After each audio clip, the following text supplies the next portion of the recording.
Mike, are you working? I think it's only playing in one ear for some reason.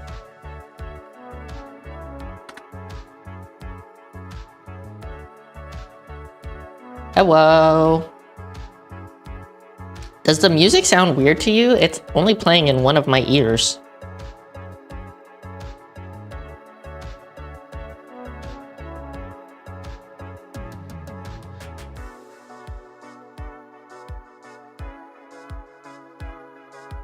Live chat replay.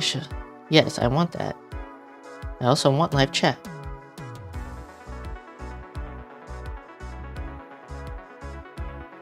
Sounds fine. Okay, maybe it's just my headphones?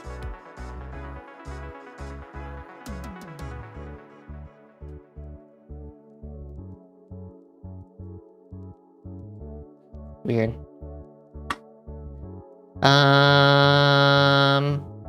Got rid of that. Sounds okay to you too? Thanks. I feel like I want the live chat replay to be there, but for some reason it never is anymore, and I'm not sure why.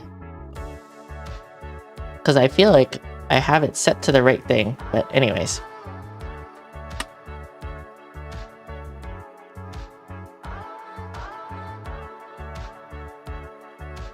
Okay. You know what? I was a little iffy about the short hair, but I think I'm feeling it now. I was a little iffy, but I think I'm into it. I was trying to yeah, it took me like a couple weeks to feel myself, but I think I'm feeling myself. Mega hottie, thank you, bro. Okay, let me do my intro. You know, I write a new intro every single week. I write a whole new intro. Also, we have a nice little agenda here today. I asked in the Discord if there was anything people wanted to specifically talk about. And Dark said that they wanted a full body at-home workout. What's up, Anna? So I wrote a bunch of shit out. So anyways, let me do my intro. What's up, y'all? Welcome back to another live stream. Thank you for being here. I super appreciate you. Yes, you right there. Today, we have some interesting topics to talk about, including a template and demonstrations for exercises one can do at home for a full body workout with very minimal equipment. I have my minimal equipment over here. The cat is not included. If you are new here, my name is Chris, aka Terrible Hime. I am a fitness enthusiast and sometimes fitness educator. I've been training for about 10 years and I'm currently focused on bodybuilding, but I'm also trying to get back some of my core strength and some strength on my compound lifts after having hernia surgery about a year ago. I love talking about fitness, so feel free, as always, to drop your questions in the chat. If you have questions about exercise, nutrition, anything, let me know. What? Chiharu? Is that you, bruh? And I will do my best to answer. On this channel, I strive to provide an inclusive and welcoming environment for all people. Doesn't matter what your fitness goals are, what your fitness level is, or what your body composition is. I hope that sounds good to you, and if it does, stick around. What's up, Hitman Jack? What's up, everyone? Tech Dark, SS94, who I'm Choku Fujo. Oh my god. Can you work out with the cat? You have your own cat, bro. If you are who I think you are. If you are watching the VOD, thank you so much. I super appreciate the support. It actually really does help. You can leave any comments, questions, or concerns in the comments below this video, and I will do my best to answer in the comments or in an upcoming live stream. You have your own cat then, bro. You need to work out on the cat litter. And last but not least, if you are enjoying my content and you haven't done so already, please consider subscribing and turning on notifications so you get notified next time I go live, and you can like or dislike the stream over here, and it helps me with my fight against the algorithm. Brr. Okay, and that's it. That's it for the intro. Wow, how's everybody doing? I'm just saying, bro. You need to step up from the cat and work on the cat litter. Also, maybe get like the 20-pound thing of litter instead of the 40.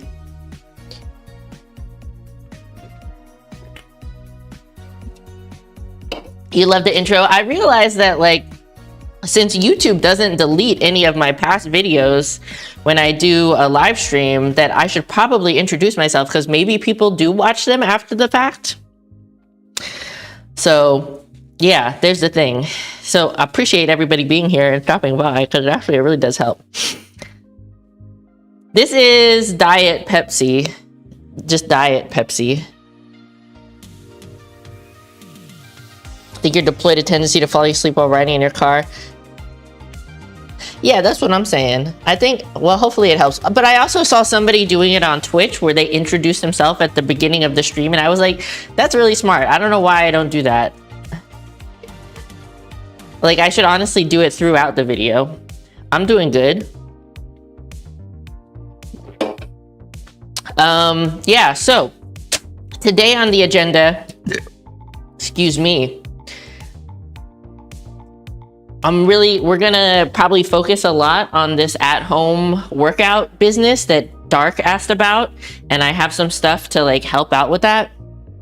And then if there's time, you know, I don't really go over like 3 hours, but if there's time, I also wanted to do some more posing practice and maybe do some like posing tips and tricks.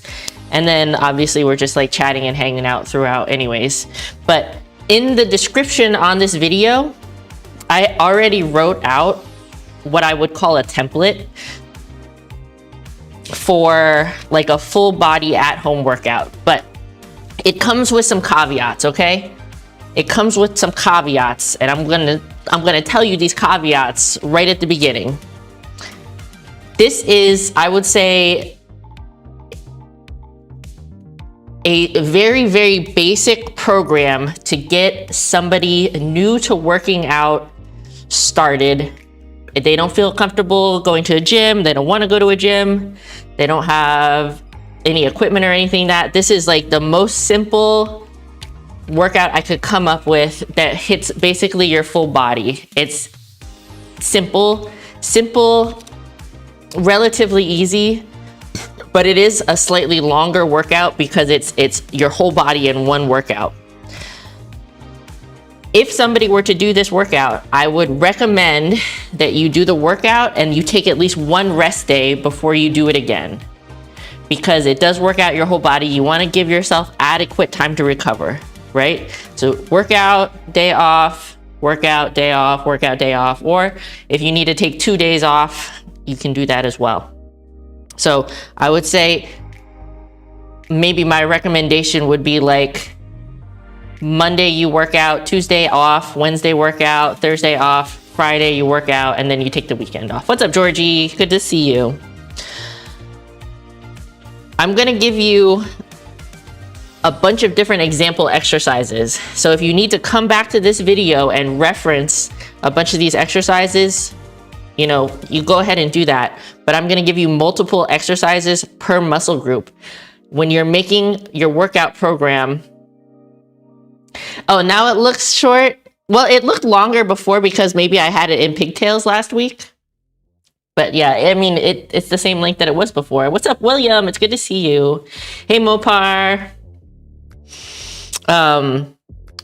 What was I saying? Right. So because if you're doing this workout and you're doing basically the same workout multiple times a week, I would recommend when you're writing your program, or if you need help writing a program, you can like message me into Discord, or we can talk about it in Discord.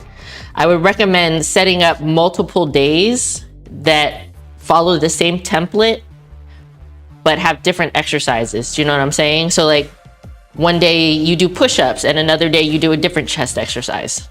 So that's another caveat. Keeping still going, you have to progressively overload to see progress. If you do the workout program and you never do anything more than you did the absolute first day, you're just gonna stay the same, okay? So progressive overload means that you have to gradually put more stress on your muscles. And that could be in the form of more weight or more reps or more time under tension. So you have to keep that in mind. You actually do have to push yourself, even though it is a relatively easy program that you can do with stuff around the house. Okay, depending on the person, this program is only going to last you for like the first 1 to 6 months of your fitness journey.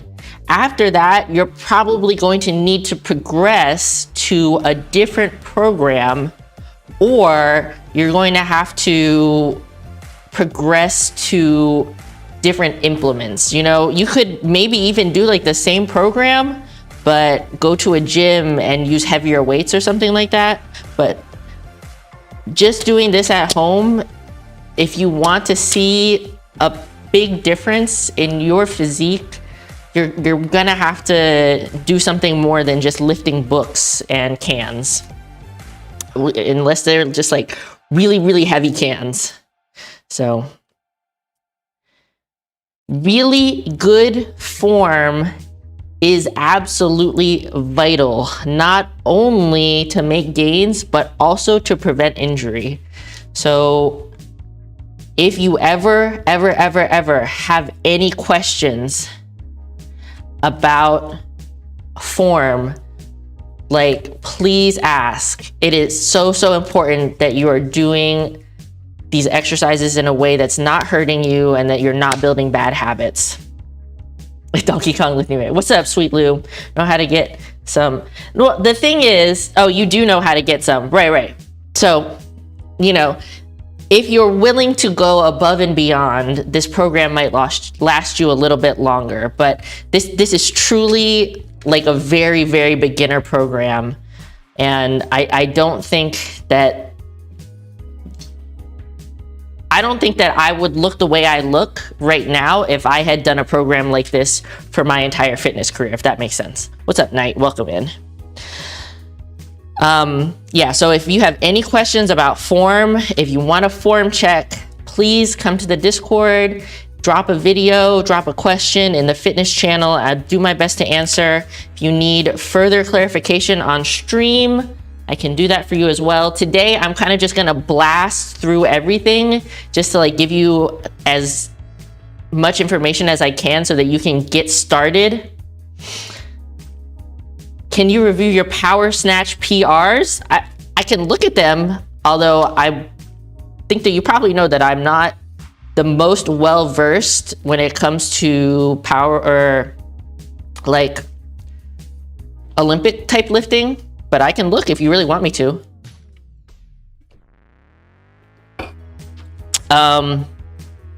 Yeah, what was I saying?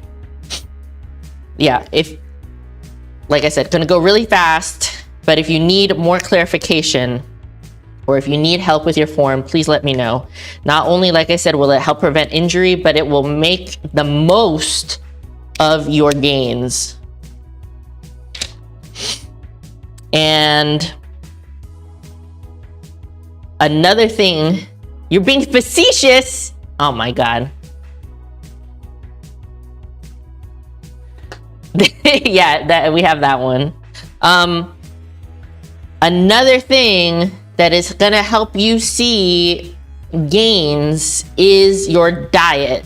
I'm not gonna tell you you need to do an entire diet overhaul, but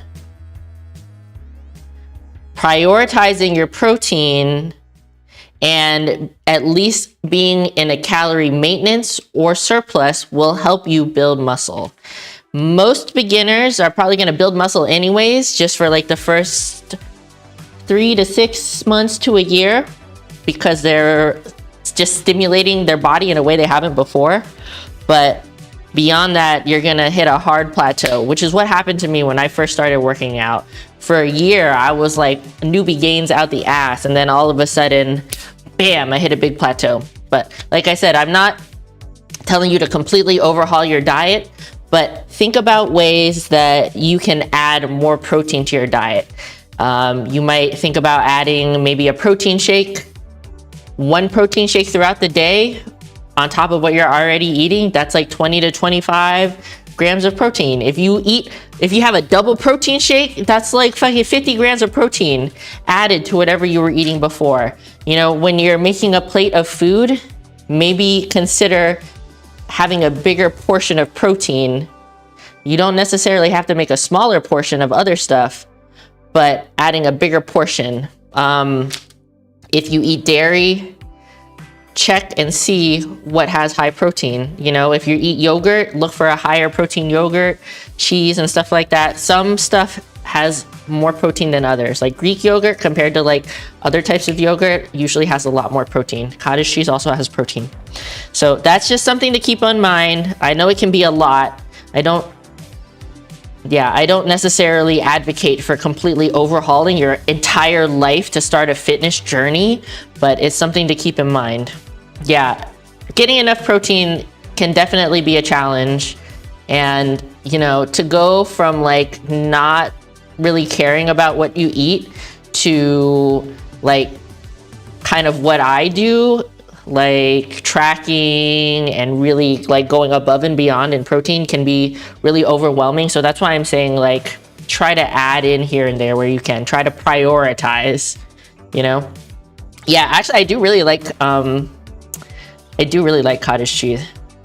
Yeah. And like if you want me to talk about how I add more protein into my diet, I can totally do that. I'm not gonna tell you that I do it the best all year round, but like I mean, the TLDR is I just add meat into everything, straight up. But if you don't eat meat, obviously that makes it a little more difficult. Okay, and the last thing I wanna say when it comes to caveats is that you should be tracking your progress in some way, right? I personally like to have my spreadsheets where I have my workout program and I write down my weights and my reps and everything every week. You don't necessarily have to do that. Maybe you want to keep a little notebook. Maybe you want to take progress pictures. Maybe you want to take body measurements, stuff like that. Have some measure of progress tracking. I wonder if there exists a good vegan protein powder. You had some stuff reminding you of taste of modeling clay for kids. Then you can't have lactose. In the US, we do have a lot of options when it comes to vegan protein powder. I'm just not sure what you can get tech. I might suggest you try to mix your protein powder with other stuff if possible. So actually lately I've been really liking oatmeal with protein powder mixed in. I found a protein powder that actually mixes really well. So that's another way that I've been adding it for myself. And the milk that I use is actually lactose free, but again, I don't know what you can get. Awesome Subs, a company might be able to get, does have good vegan protein. Nice. You tried and it wasn't good, Rip. I'm sorry.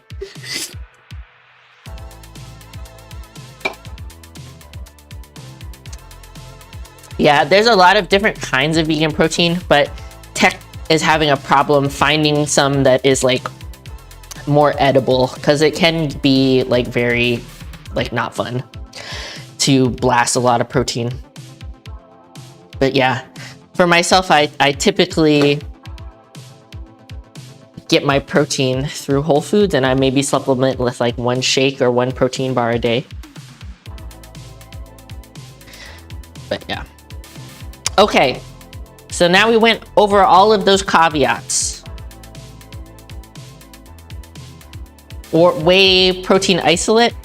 Yeah, I know you're not a vegan, but you know, we talked about on your stream before that you don't have control over everything that you eat because a lot of time you're eating with other people, so that does make it more difficult. Whereas like me, I cook most of my own food. It's like I can just add chicken into like everything I eat, or shrimp, or you know, whatever the fuck. I can just tofu. I put tofu in a lot of stuff too. Eggs. But you know, I understand that it's more difficult when you're in a situation where other people cook for you sometimes, or you're eating with other people.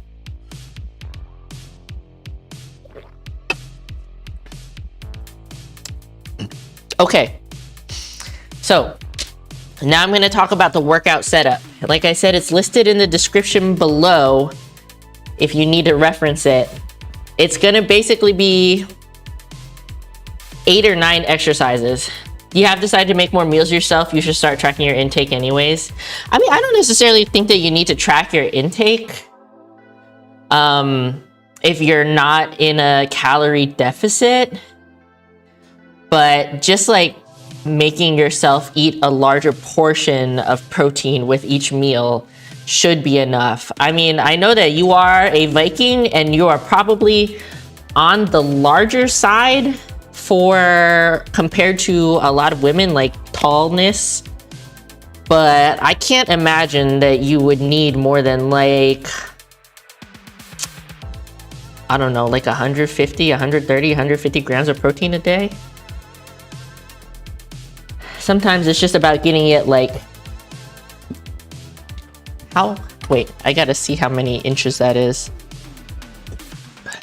I gotta see how, 5. How tall am I? Oh, I'm 170. You're not that much shorter than me. You're not that much shorter than me. Sad boy, always crying. But aren't you happy to be here? Okay. The workout template listed in the description. It's gonna go chest, shoulders, and triceps. I would recommend doing a superset to save time. Back, rear delts, and biceps as a superset to save time. Quads and hamstrings, and optionally, you can do a glute exercise if you want. You are? Okay, I'm glad. I'm glad that you're happy to be here, even though happy crying. You're 164? Also, oh, is 5'4". You look so tall. I would have thought you were much taller. You look so tall to me.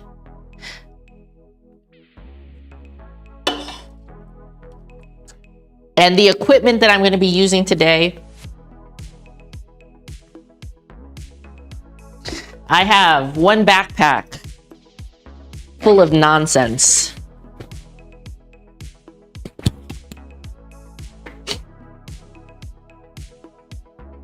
Bulgur wheat. I didn't know it had more protein. Spinach actually has a good amount of protein for a vegetable. I have a backpack full of bullshit. I have one huge pharmacy book. And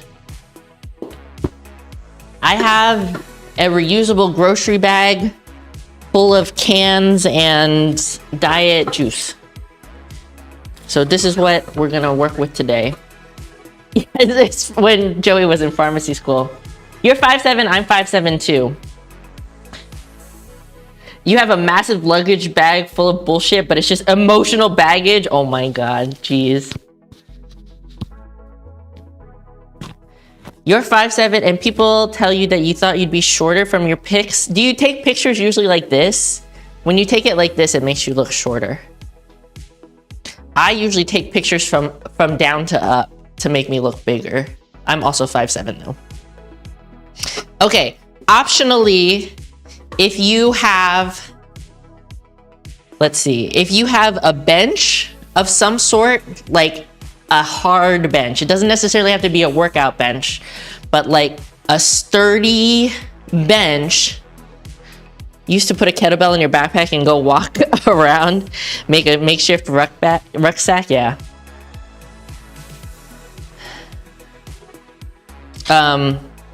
And honestly, if you want to purchase a set of resistance bands, that would really help with like pulling exercises. But I did my best to find some that don't require resistance bands. And I'm talking resistance bands that like the tube ones, the tube resistant bands that look like this that you attach a handle to.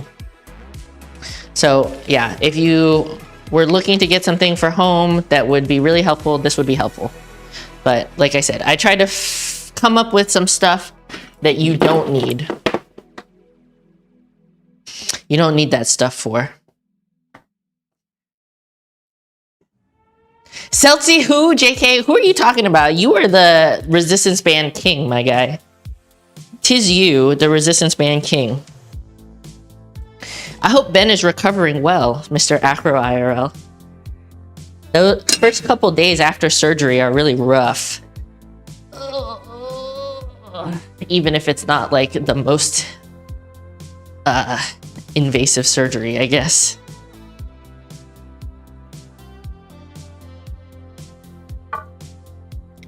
Okay. You like the leggings? Thank you. Of course you do, because they're red and black. These are from Bombshell. Although I can't say that I would recommend them because they have the front seam here. I don't think you can really see it. They have a front seam, gives you camel toe. I'm not really like pressed about that, but they have some that don't have the seam in the front. So I would recommend you get those.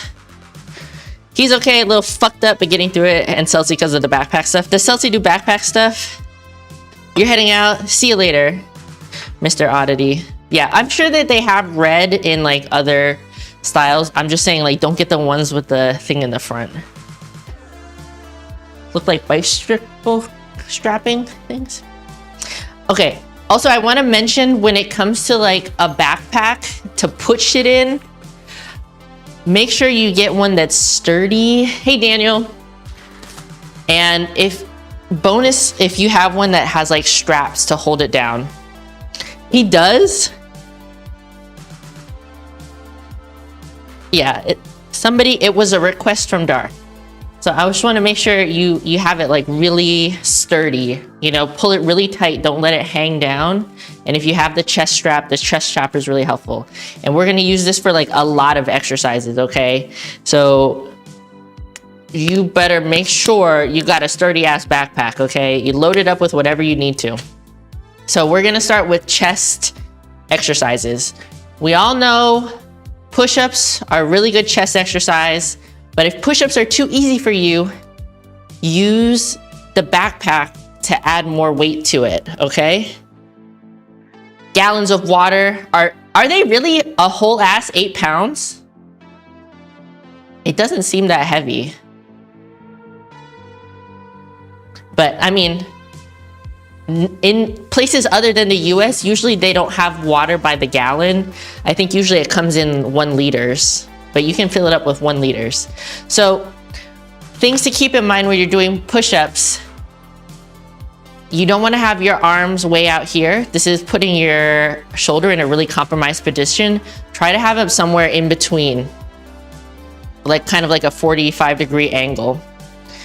And then, oh yeah, I can't say the word, but those backpacks are good. Seen cheap backpacks barely handle normal weight over time. Yeah, that's true. You could do that. I mean, it is heavy. It just seems like 8 pounds seems like too heavy. I don't know. So 45, you're pushing, put your hands so that your wrist stacks over your elbow. So you don't want to have them here. You want to have them like out to here. And then make sure you're keeping your core really tight and you have a neutral back. I'm not saying that you have to force it to be straight. You know, maybe you got an ass, okay? And then it makes your back look really curvy. But have a neutral back. Tighten your core like someone's about to punch you. And when you do your push-ups, you can, you know, if you need to start out on your knees, you can do them on your knees. It makes them a little bit easier, but the same thing, make sure you tighten your core.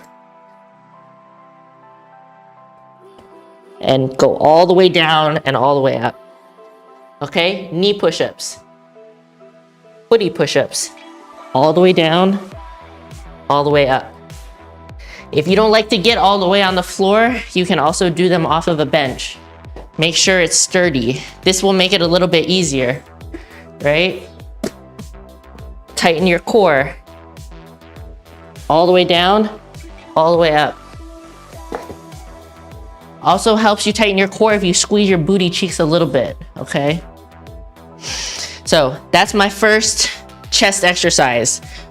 Push-ups, always a classic. But I have another one for you. And I'm stuck.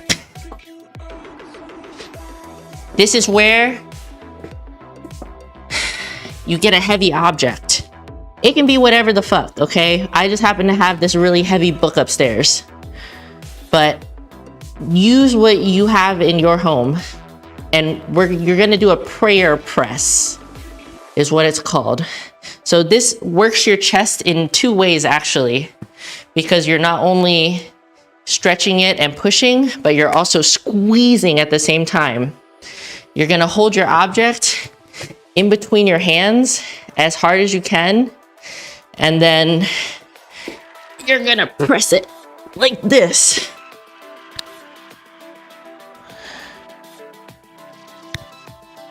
This is actually not heavy enough.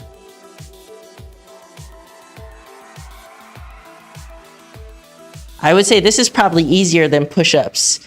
So if you're a very, very beginner, start out with this and then work your way up to push-ups. You wanna squeeze it, bring it down to below your chest. Don't bring it up here because we don't wanna put our shoulders in a compromised position. You wanna touch underneath your pecs or underneath your boobs and then press up. Keep it slow and controlled on the way down, and then you can explode up if you want. And I would recommend finding something that's a little on the slimmer side so that you have more room to squeeze it together. Those are the two chest exercises I got for you.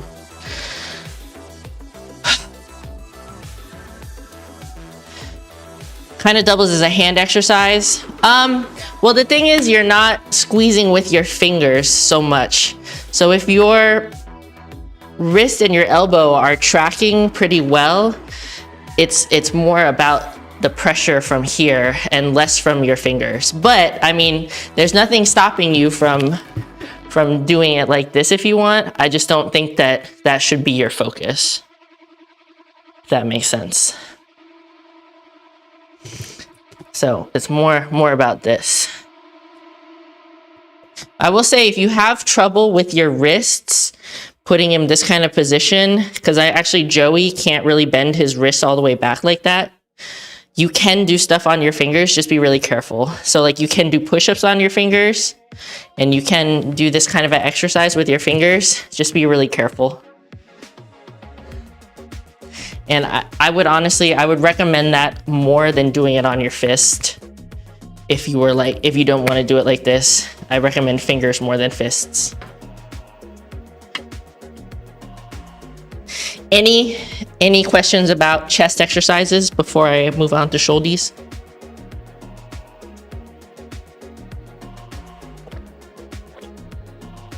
And honestly, like, if you're somebody that's going to the gym, these are still really good exercises. You know, use a bench and use either plates or dumbbells, and you can do a prayer press. It's really hard, actually. You're using heavy weights. And I actually I saw this on Renaissance Periodization, doing some deficit push-ups as a burnout for your chest, where you elevate your hands, and when you do your push-up, you get as low as you possibly can to really stretch out your chest. And it's actually like really good. It feels really good, especially if you typically bench and you're not feeling so much of a stretch across the chest.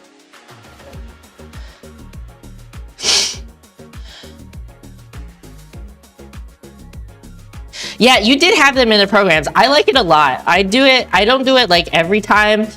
It's just like sometimes when I feel like I didn't get a good feeling from my bench exercises, my chest exercises, I'm more likely to do it on like a dumbbell day, I think. But yeah, I highly recommend. So don't go to failure if you have mega heavy weight. It's gonna drop that shit right in your torso. I don't think that it's really possible to do super, super heavy weight, but yeah, that is a good tip. You have it as a top up / finisher on chest days. Yeah, it's good shit. I really like it. I mean, I've been saying this a lot recently as somebody with more flexibility, I think, than the general population. I really have to like stretch some of my muscles to get them to grow. And like, I think one of the reasons that I have kind of like a bigger chest like more defined chest muscles is because of the way that I bench. Even though I do have a pretty serious arch, I go like all the way down. I really feel it. So having the butt up a little bit, which you haven't tried yet. I also haven't tried that yet. I don't hate if people have their butt up a little bit when they're doing push-ups, as long as they're keeping the core tight. Do you know what I'm saying? You know, I prefer to do it straight where I squeeze my glutes a little bit and tense my stomach. But if you're doing the same thing, you just have your ass a little bit higher in the air, it would put a little bit more emphasis, like probably across the top here of your chest. Full range of motion while benching. Yeah, I am a big advocate for full range of motion for most things. And I think one of the reasons that I have such a developed chest is because I do bench with a full range of motion. You know, I don't try to have my hands really wide to shorten it. I have my hands so that my elbow and my wrist are stacked when I come down, and it really stretches out my chest a lot. So yeah, that's personally what I like. There are times when I do work in a partial range of motion, but that's always in the stretched position. So if I was going to do a bench in the partial range, it would be like here. So it would be like touching my chest and coming like halfway up. I would never come like halfway down that way. That just doesn't make much sense to me. You know, it might be something that a power lifter needs if they have a problem in that specific range of motion, like they have a really hard time locking out in that position. But for me, it doesn't make sense as somebody that's not a power lifter, that's more focused on bodybuilding. What about the Arnold press? You've seen people press to elbows almost straight and some not. So my understanding of the Arnold press is it's like this, right? Is that what you're asking about? But also for these demonstrations, we're talking about stuff that people can do at home with minimal amount of equipment. And I wouldn't necessarily like recommend the Arnold press to be for overhead press too. So no, it's all good. Yeah, so for me and my goals, when I do a shoulder press or an overhead press, I personally come all the way down and press all the way up, okay? But if you have limited range of motion, you know, if you have shoulder problems, you know, you don't necessarily have to do that. If you are doing shoulder press for sheer strength, I wouldn't recommend doing this either. Arnold press is not really my favorite shoulder exercise because it does have kind of a limited range of motion. And what it does is it emphasizes more time under tension, right? Because you're not letting the weight come down at all. But for me, I want to emphasize the stretch, so I don't personally do them.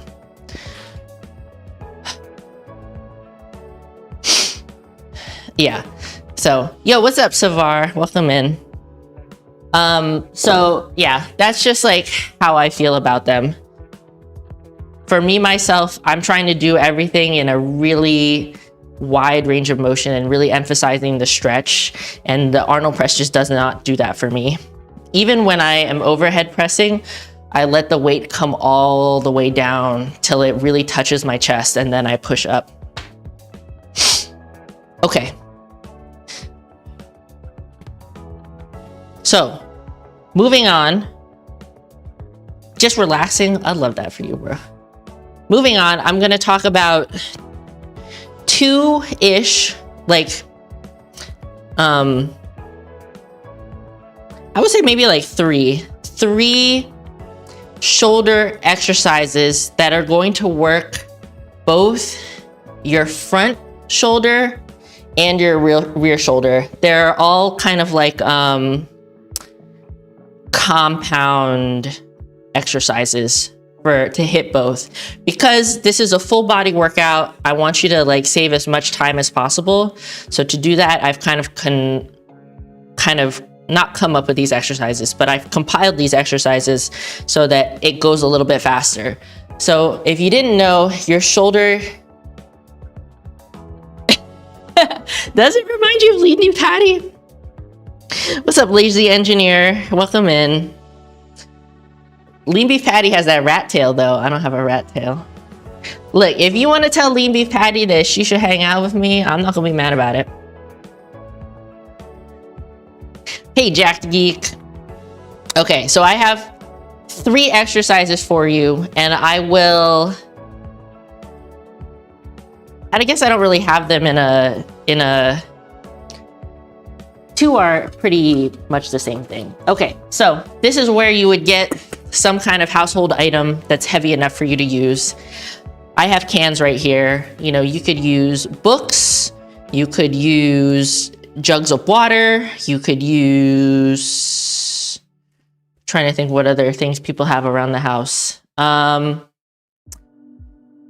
wouldn't recommend pets. You know, if you have like a bag, if you have bags, you need more weight, you fill up those bags. Drugs.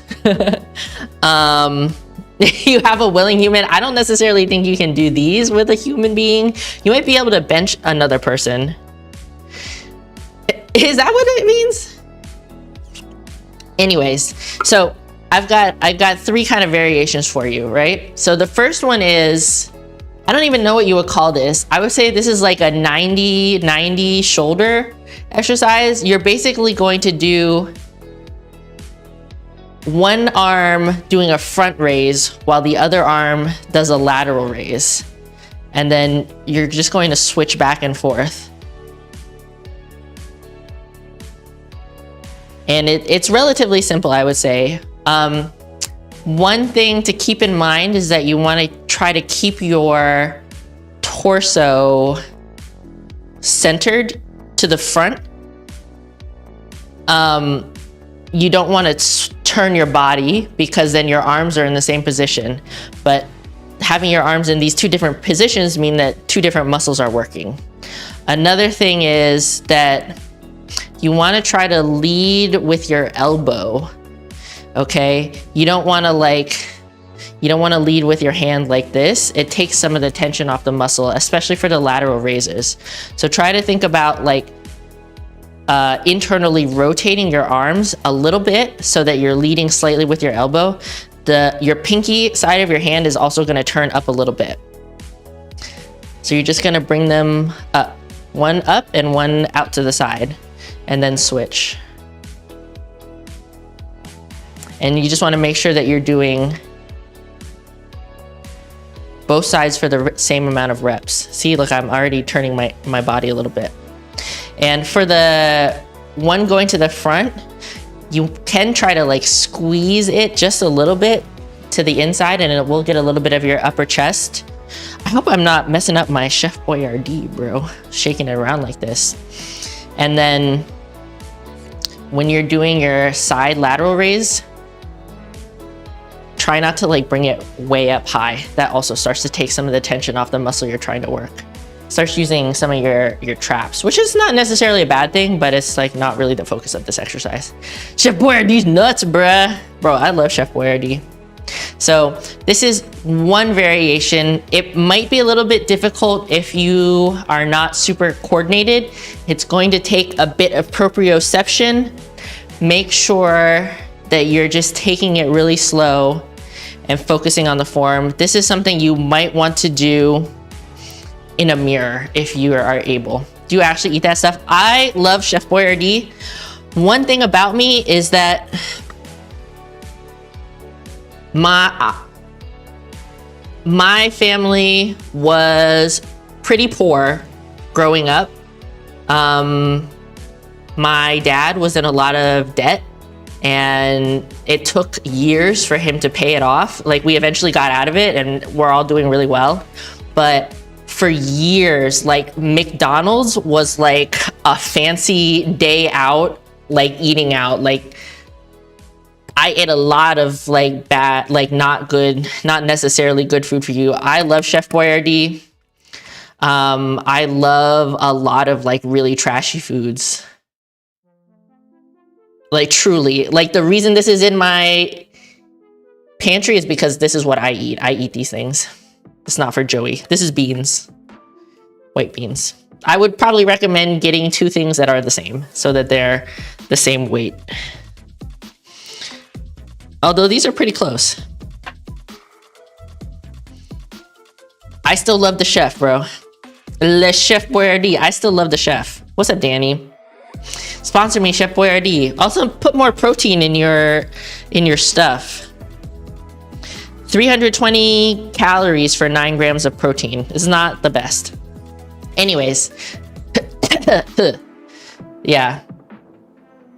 I mean, if I'm eating this, I'm usually eating my can of Chef Boyardee and having a protein shake on the side. It gets the job done. Chef Burfadee? Burfadee's nuts? Okay, anyways, so that was the first shoulder exercise. And like I said, it works your front and your lateral shoulders, which is good. You got a 2 for 1. The second one is similar, but it's like, do your lateral and then come up and then bring it all the way down. Or no, not all the way up. Come up and then bring it down, and then come up in the front and then out to the side. So it's the same thing, but you're not crisscrossing. You're not switching back and forth. You're doing both arms doing the same thing at the same time. This might be better if you are, I guess they're exactly the same thing, but this is probably easier. I don't know why I did that. That was really stupid. But yeah. You gotta mow your grass? Okay. So, and I will say that these muscles are very tiny. You're probably not gonna need a whole bunch of weight.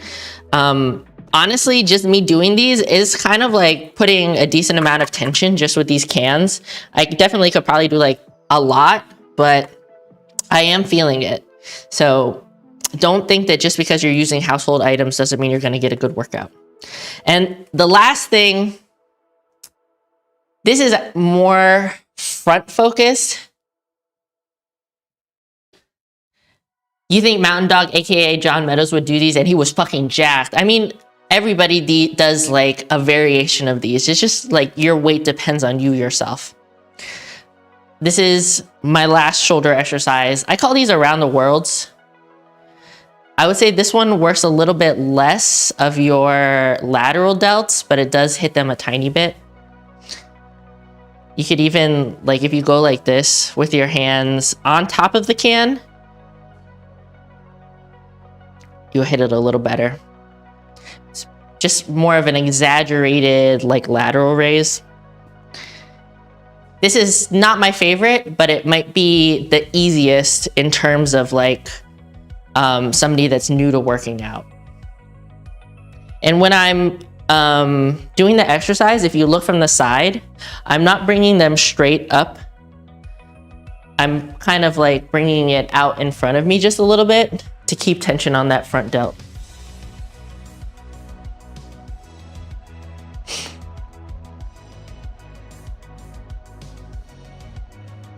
And as always with all these exercises, as you're doing them, keep your core tight. You know, just think about somebody punching you and tense your core. If you wanna like squeeze your glutes a little bit to help with that, I don't hate it. Just be careful you don't cramp up your ass. But yeah, and from the side, this is what the other exercises look like.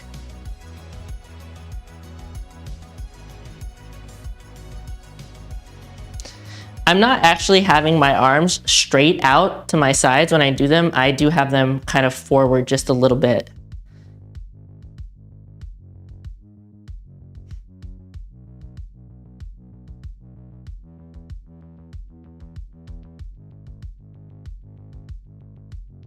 and then this one.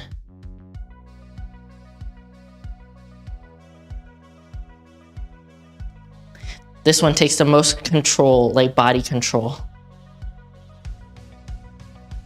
Okay? So those would be your shoulder exercises.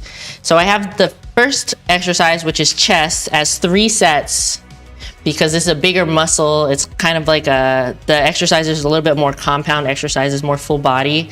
But the shoulders, I only have it down for 2 sets, and you're gonna superset it with your triceps, which is also 2 sets, okay? These are smaller muscle groups. You don't need to, like, as a beginner, you don't need to worry about isolating these are like really tiny muscle groups as much as, like, I think you should focus on like bigger compound movements that are gonna kind of work more than one thing. Oh my God, use whatever you have in your house. You don't have to use canned goods, bro. The whole point is to use something that you have just laying around. When you do the Around the World, do you hear the Daft Punk song? No, I don't. I think that's just you. Actually, well, I didn't until you mentioned it, and now it's probably gonna be stuck in my head all day. Okay, tricep exercises.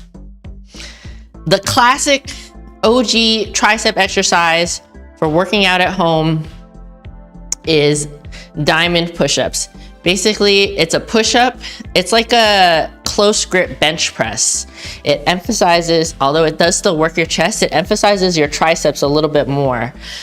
Basically, you're gonna do a push-up, but you're gonna have your hands basically touching, and you're going to push up to right underneath your chest. It's gonna look like this. You see how my tricep is like really working, even not doing it with any weight or anything. And this is also something that you can do on your knees if you are finding it difficult to do them from your feet. This one is more difficult than a regular push-up, so don't feel some type of, I mean, you shouldn't feel some type of way anyways, but it's more difficult because you're using more of your arms. So it's harder than a regular push-up. So like I said, you want to put your, oh, the reason it's called a diamond is because most people put their hands like this. You want to put it down, and you're gonna push up so that the lower part of your chest touches the diamond.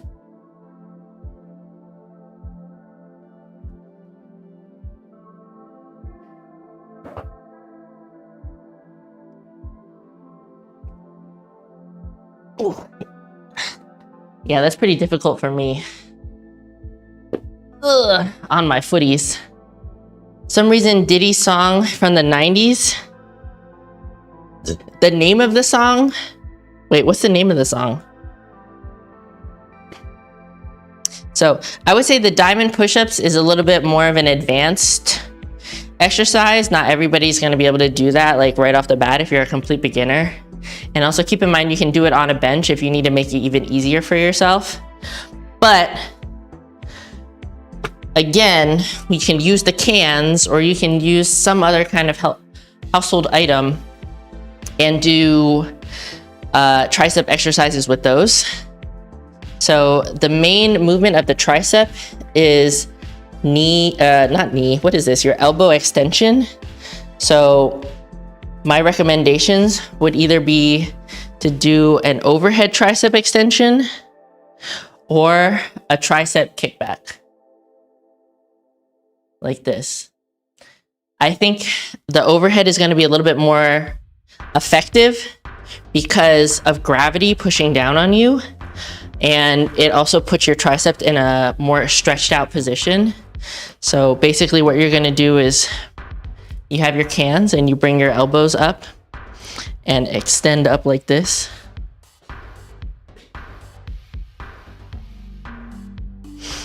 Your form is gonna really depend on the length of your arms, I'll be honest. So when I do them, you can see that the can goes like well below my head, and that's what helps me get the stretch that I need. And like if you can kind of see, my hands are slightly rotating.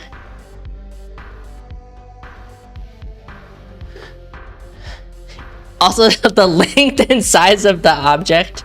That's true. Don't hit yourself. Oh, Around the World. I don't think I know that song. Now, I can't get the Daft Punk song out of my head.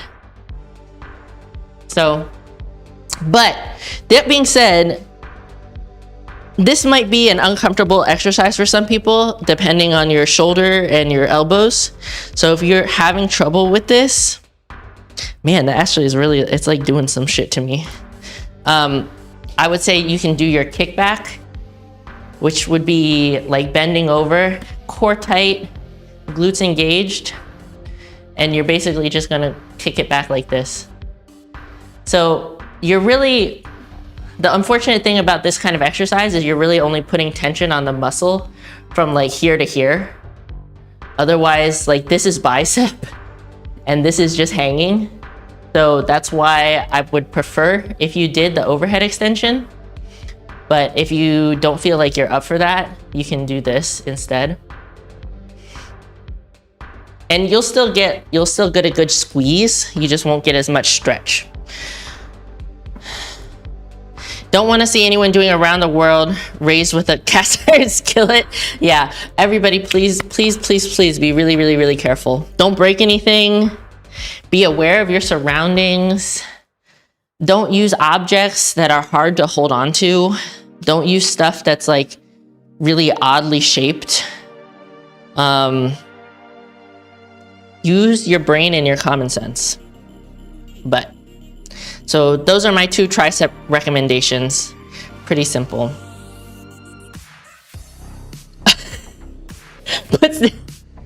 Always be sure that object is suited and has a flared base, bro, please.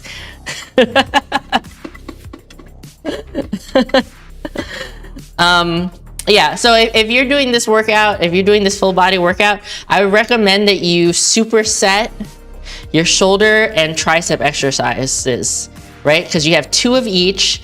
You would go shoulders, triceps, shoulders, triceps, okay? And you're not gonna need a ton of break in between the exercises because your shoulders and triceps are not the same muscle. You might need a little bit, but not a ton of time.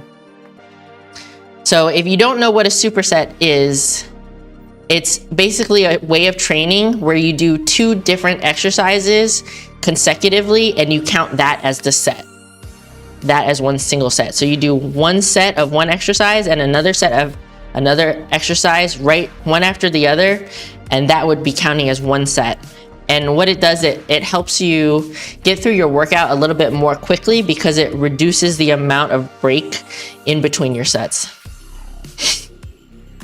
What if your common sense is weirdly shaped, Kappa?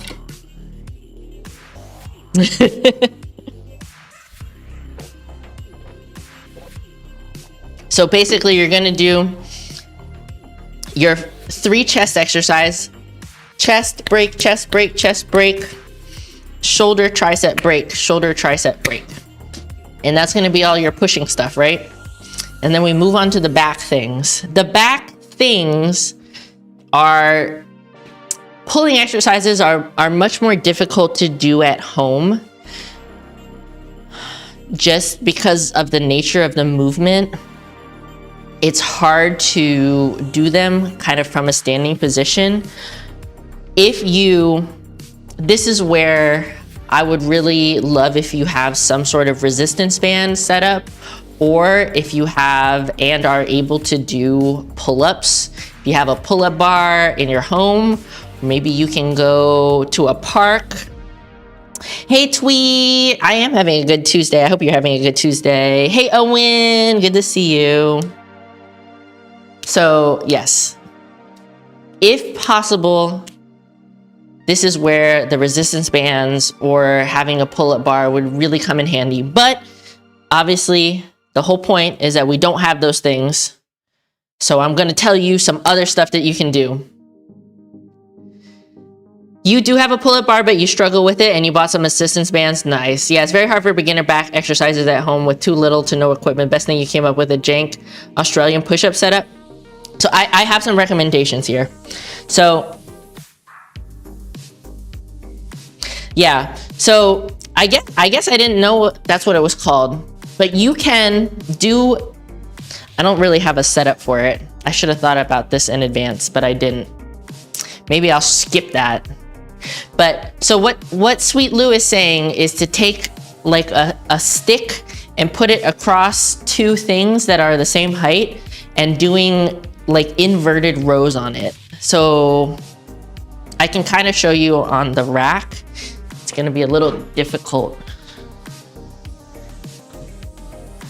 I would say this is also kind of more of an advanced exercise. Yeah, exactly. It's like, it can be difficult, but I don't have a,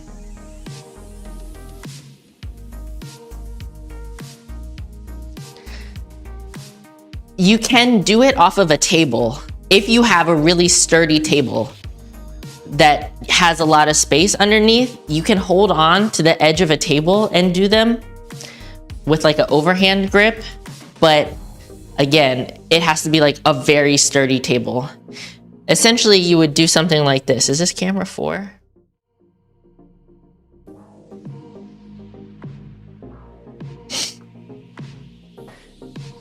I haven't done this in a really long time. So I would say have your wrists and elbows, like if you go like this and your wrist and elbow is in stacked on top of each other, and then grab the thing, and then it's basically a reverse push-up. You're going to like tense your core and keep your body really straight and locked in, squeeze the glutes, and you're gonna go like this.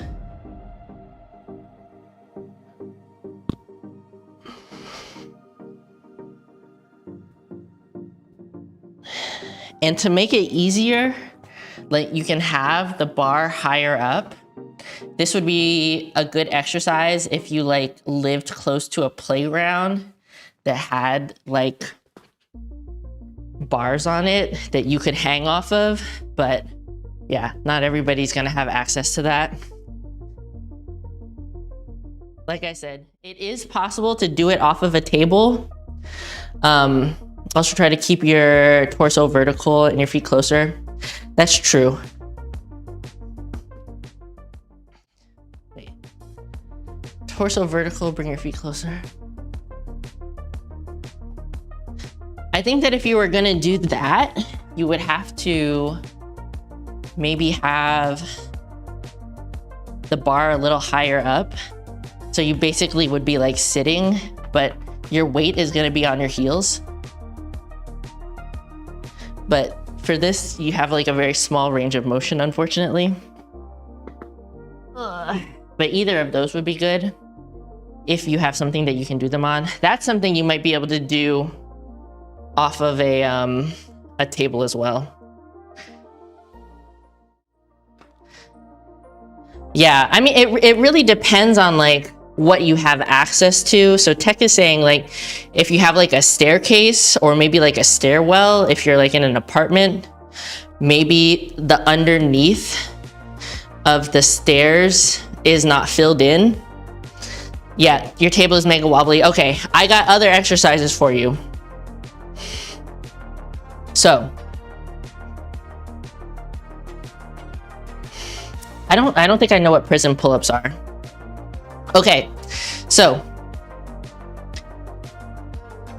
I would say you can start out with like a thing, or you can grab a bag full of shit and do this. But I have a couple different versions of rows. So one is basically going to be, you can do it just like kind of leaning over, but you could also stabilize yourself on a bench or something. Basically, you're gonna lean over, let your arm hang, and then row it up to your hip.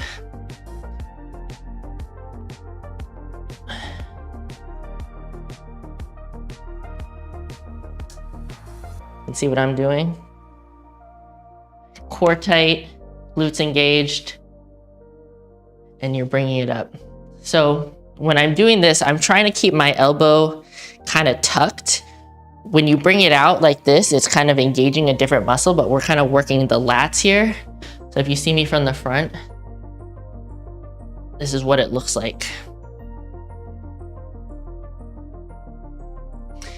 What you do not want to do is like try to cross it across your body. You just want to bring it straight up, straight back.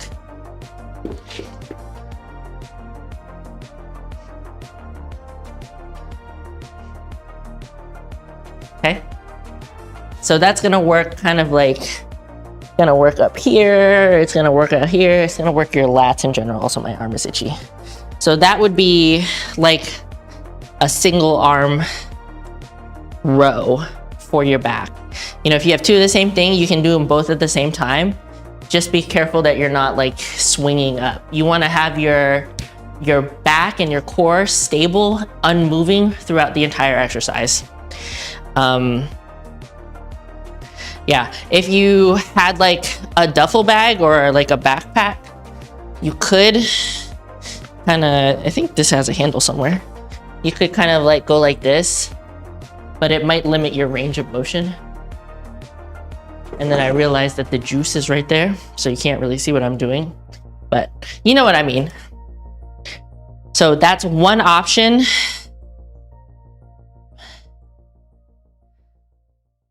And it's a pretty good back exercise, but your back is a large group of muscles, and I would really love it if you could do a vertical pulling exercise, but those are more difficult to do without more equipment. Anyways, okay, so rows, you can do it one arm at a time, you can do both arms at a time. That's a really good exercise. If you have access to like a relatively sturdy bench, or I feel like you could do this on the floor, I guess. You can do pullovers. So this is for your lats. Basically, you're gonna lay on the floor or lay on your bench, and you're gonna hold the weight in your hands over your head, and you're gonna bring it over. The thing is that you don't need to bring it past like, not even 90. If this is 90, you don't need to bring it past here, because then it takes tension away from your back. So it's basically just from like here to here. Really let your lats stretch out on the way back.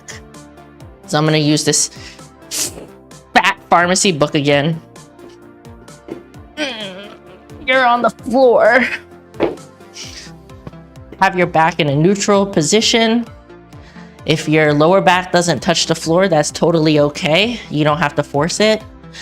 I kind of like to have my feet up a little bit. I feel a little bit more stable like that. And you're gonna hold the thing in both hands, or if you have two things, you can do them separately, have your hands separate, and bring it over your head. It can touch the floor, just don't let it rest on the floor. And then when you bring it up to about here, and then let it down slowly. Really important to let it down slowly. Let it pull on you. Get that time under tension, feel the stretch.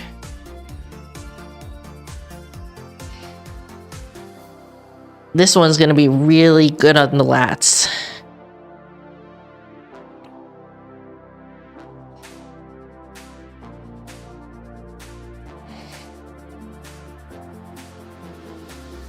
I would tell you, be careful of your elbows. You don't have to lock them out. I personally always like to have a soft bend in my elbows because it feels safer for me and my shitty elbows. So I kind of like keep them soft rather than like forcing them to lock out.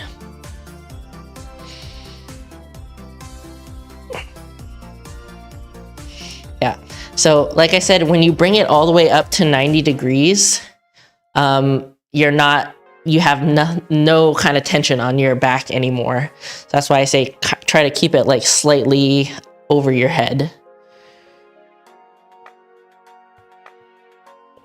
And you'll really feel it on the way down this way. Turns out the average Chef Boyardee can of pasta is 3 ounces heavier. Then an OG Xbox Duke controller. You nerdy enough. Yeah, so I really like this exercise for the back. I mean, I do it on the cable machine where I kind of like go like this and pull it this way.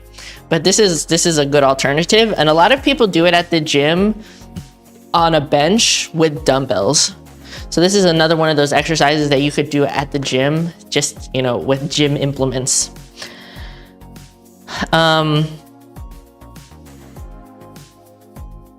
The only other thing I had is, this is kind of similar to what I just showed you. And it's also kind of similar to the row, but it's, I don't know what this would be called, but this is not my favorite back exercise, or it's not my favorite recommendation for back, because it works the muscle in a very shortened range of motion, and I would really prefer for people to get as much stretch as possible. But basically, you would get into the same position as if you were doing the row, and instead of bringing your elbow up like this, you just bring your arm back straight. It is gonna work some of your tricep because it's putting tension on the tricep just to hold it up. But you want to try to squeeze your lat as you do it.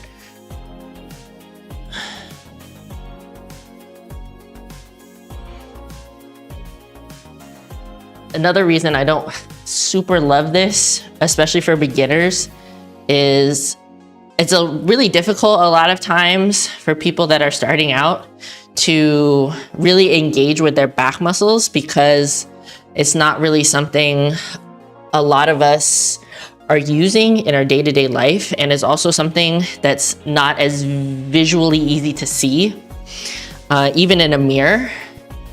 So yeah, just in general, it can be really difficult to engage those muscles. But if you're having trouble with everything else, you can give this one a try. And it's just like keeping your arm straight and squeezing it backwards like that. You want to try to pinch your upper arm to your back, to your side when you're doing it.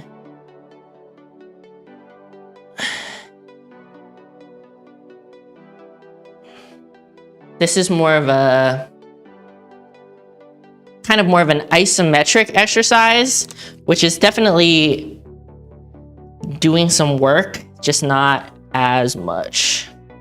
Anyways, so those are my back exercises. If you're looking at the template for the program, you would do 3 sets of those. And I gave everything a very wide range of reps because, you know, the amount of reps you do is really gonna depend on your fitness level and what kind of implements you have that you can use in your house. But if you start to feel like something is getting easy, like you can easily do 15 reps, that's when you need to figure out how to make the exercise more difficult, either with more weights, more time under tension, greater range of motion, stuff like that. Just remember, you got one of those big ass bottles of soap for the washing machine, and that has a handle, perfect for a lot of these exercises. You can fill it with water. Yeah, I feel like you could also fill it with other stuff as well.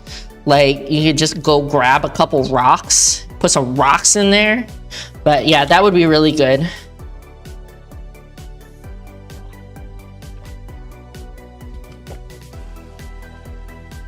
Something was on me and I didn't like it. Okay, so the only thing I would say, if you are trying to use something like that for an exercise where you're holding it with 2 hands, make sure that the weight is evenly distributed, right? So you're holding the handle maybe like this or something. You don't want to hold it like this, where the handle is on one side and it's got like way more weight on one than the other. Double grippy. Get it with the extra good dick grip. Okay, so those were my back exercises. Like I said, the back stuff is always a little bit difficult. I really recommend, like, if I understand, you know, you're working out at home, maybe you don't have a big budget for exercise equipment, but if you plan to stay working at home for like an extended period of time, investing in resistance bands is a really good idea. A lot of these exercises you can use resistance bands for, or make alternatives, like even like stuff like overhead press, like a shoulder exercise, you can use resistance bands for. But like I said, no pressure, but that might be the first purchase you want to make after you've like decided that this is the thing that I'm going to do. Okay. Next up, we have rear delt exercises. So I mentioned that your shoulder is the front, the lateral, and the rear. So I think that getting some isolated rear delt exercises is a really good idea. It's something that's really gonna help a lot of us like sit up straighter. I think most of us have problems with our posture. I mean, I know I do. When I sit at work, I literally sit like this all day, and I should be better about like chest up, shoulders back. But your rear delt is really gonna help with that. You can see me flexing it right here. It's that muscle right there. I have a few rear delt exercises for you. They are very portable. You can take them on vacation. I literally never take them. I do not work out on vacation. Someone still has an Atari Link sitting around. That monster's 5 pounds. Oh my God. Wow. So yeah, rear delts are gonna help you open up your chest a little bit more. We want to try to stay as balanced as possible. So if you're doing stuff for your chest, you want to try to do an equal amount of stuff for your back as well. So here are my rear delt exercises.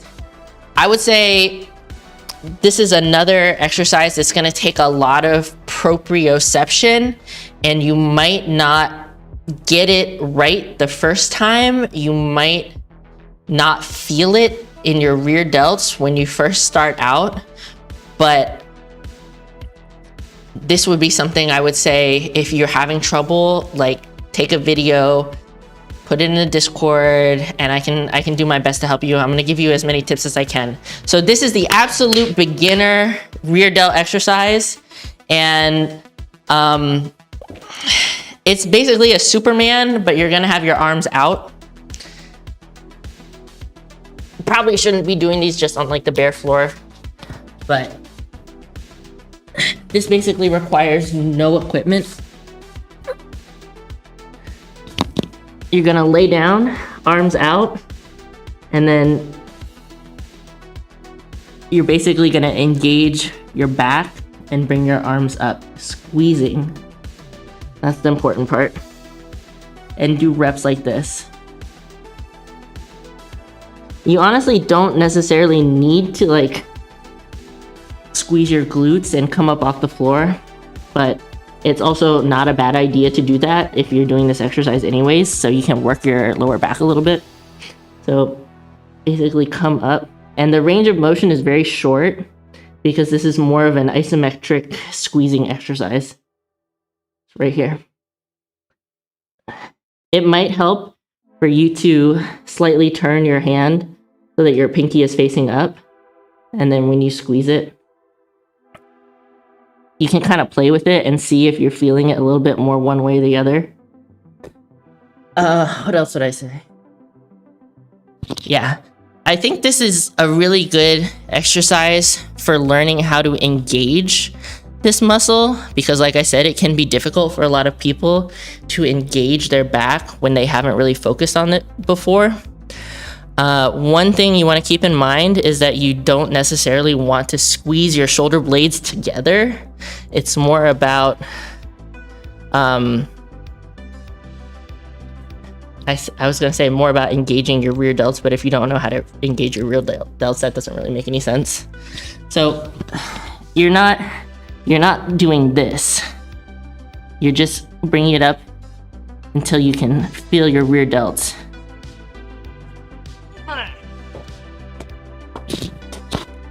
Okay.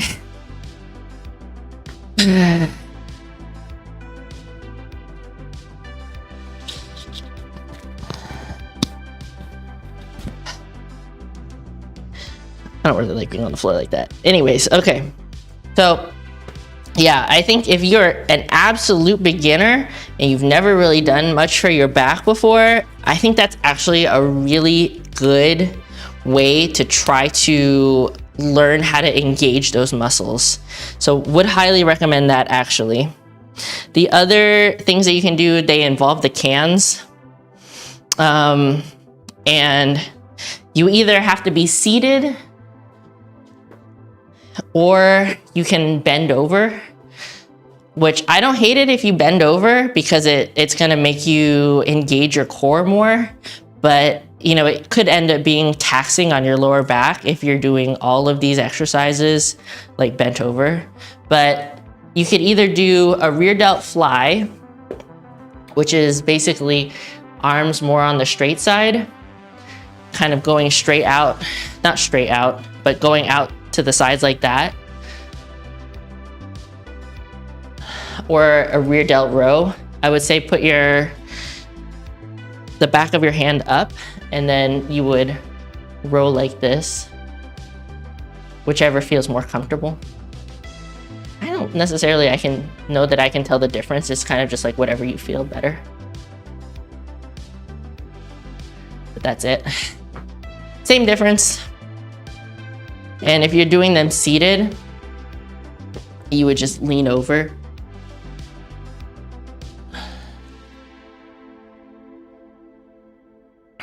Or like that.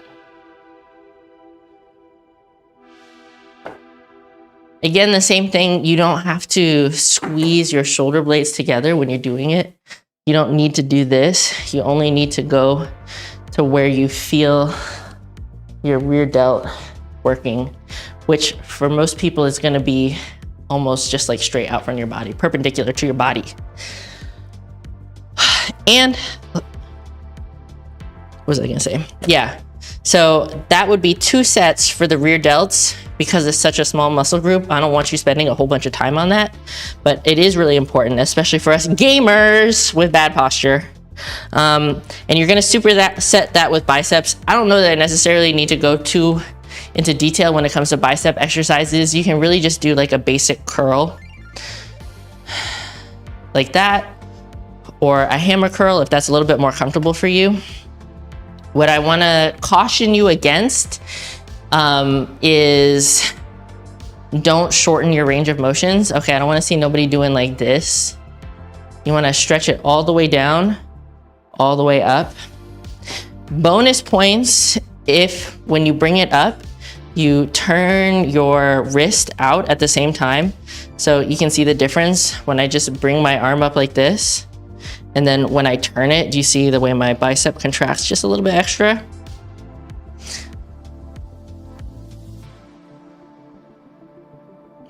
So that's really good. You wanna try to keep your upper arms close to your sides. They don't need to come out like that for no reason. A good rule of thumb is that when you bring it down, when you feel your tricep flex, when you feel the back of your arm flex, that's when you would initiate the curl again. So there's some other variations of this that you could do, but this is basically this is curls at its most simple. Some variations that you might want to try out though is like a concentration curl. If you have something to sit on, you can brace your elbow against your knee. Make sure your knee is not on your elbow, it needs to be above your elbow, and you can curl like this. This is gonna make you not swing the weight. That's a good one. Yeah.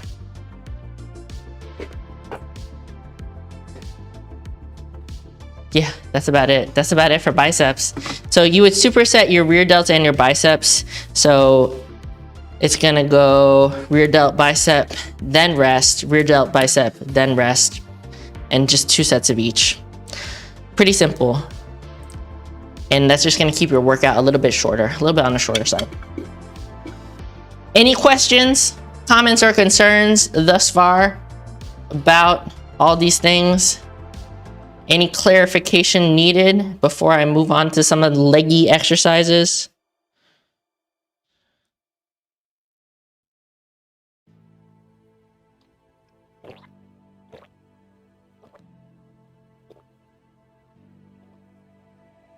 So far it makes sense? Perfect.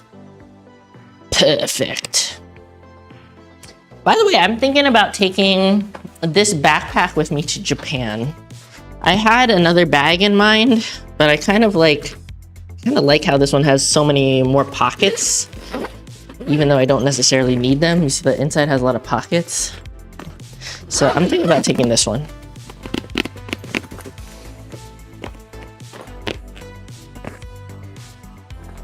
I love organization, yeah. Okay, so next we're gonna move on to the leg stuff. And love the option of additional pockets. That's appealing, right? Just like, yeah, I like to keep them separated. Anyways, these, we're gonna use the backpack a lot. It's just gonna be really helpful to have it on your back to do a lot of these things. Just kind of like frees up your arms. You don't have to worry about it so much. I don't know if I can.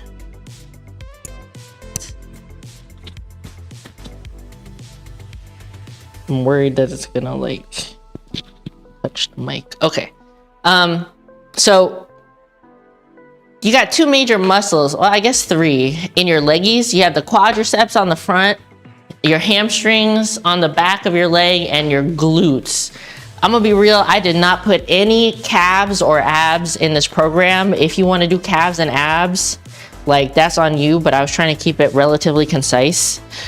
You can, well, I would say the way I have it set up, I would say group these three exercises, group your chest, shoulders, and triceps together, your back, rear delts, and biceps together, and your leg stuff together. But you can kind of do those groups in any order that you want throughout the day. Just try to like keep all your leg stuff together, all your pulling stuff together, and all your pushing stuff together. So, you know, if you want to start out with glutes and hamstrings, you can totally do that. If you want to start out with quads, you can totally do that. So these are honestly going to be very basic exercises we all have probably heard about. They're, you know, without the option of doing exercises on the machines at a commercial gym, you're going to be stuck doing a lot of like squats and lunges and stuff like that. But I'm going to tell you some stuff to keep in mind. So when you are doing body weight squats, you want to be careful that you are not hinging at the hips too much. We're trying to emphasize the legs. We're not trying to emphasize hip hinging movements. So try to keep your torso as upright as possible and force your butt to go down, okay? So gonna come out down like this. I see a lot of people do squats and they go like this. We wanna force our torso to stay as straight as possible. So my recommendation when it comes to finding your form, just kind of like go back and forth and see where your feet kind of just naturally go. And that's generally a good rule of thumb. We don't really need to go super wide or super narrow for these, although you can if that's what feels comfortable for you. They also have different, they emphasize the muscles a little bit differently, but I don't think you need to worry about that as a beginner. When you're squatting down, you want your knees to track over top of your feet. Please be really careful that your knees are not caving in or going out so far that it's causing your foot to turn. You're too bi to keep a straight back. I think that's false information. So for me personally, I find it comfortable to have my feet kind of angled out just a little bit, but they are flat on the floor. And when I squat, my knees go straight over top of my feet. No, I am not streaming on Twitch anymore. I'm only on YouTube now. So by the way, if you're just coming in, you haven't been here for the beginning of the stream, I'm demonstrating and talking about A really basic at-home workout for beginners. There's a template in the description that I've written out, and I'm demonstrating some exercises that you could add into that template. What's up, Diamond Weight Loss? Welcome in. That's why you keep the kappa in there. I know. So figure out where your feet feel comfortable, and then you can hold on to the backpack straps, or you can just kind of like keep your hands out of the way. And when you come down, like I said, knees over your feet, and try not to lean forward too far. Only enough to balance yourself. Yeah, I would love it if you could work in your best range of motion.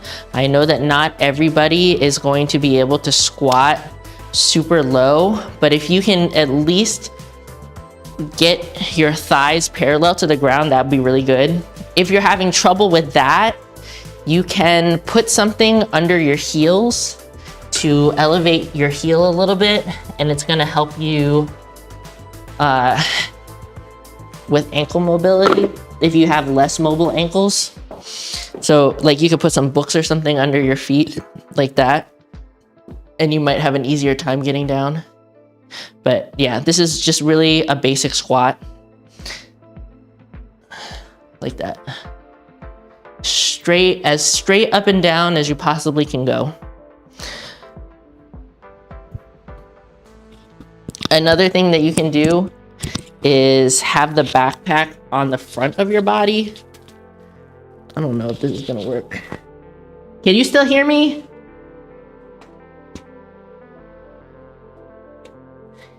You can hold the backpack on the front of your body, and it might force you to squat a little bit more upright. So this would be kind of akin to a goblet squat, like if you're holding the weight in front of you. But you're basically gonna have, you can still mostly hear. Do I need to talk louder? Do I need to talk louder? This might force you to squat a little bit more upright, but if you have a big bag, it might impede your knees, your legs. But same thing. Straight up and down as much as possible. Like I said, the biggest thing I see people do is that they squat and they lean way forward. And it's not the worst thing in the world, but it might put strain on your lower back, and it's emphasizing more of your glutes than it is your quads. We're gonna do a separate exercise for glutes. Just slightly muffled. Put it.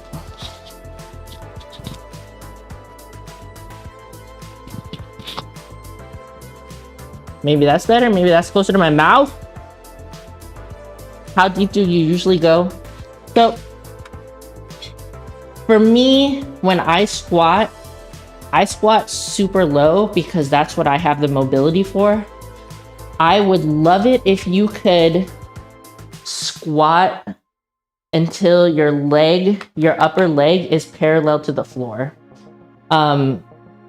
If that's not possible, like I said, you can, if you don't have the mobility, the thing is, you want to have your foot flat on the floor. If you're trying to squat and you don't have the mobility for it, you come too low and your heel is going to pop up. You want your heel to be flat on the floor, or you can use something under your heels to help assist with your ankle mobility.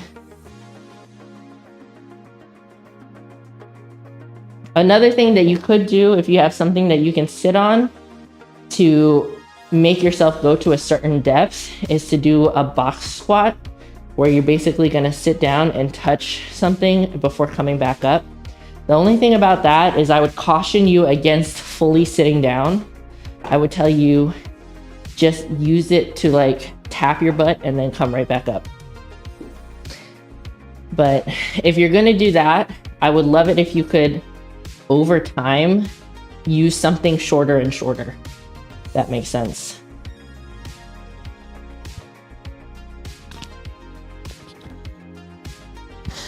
But for me, for mobility purposes, I like to squat as deep as I can.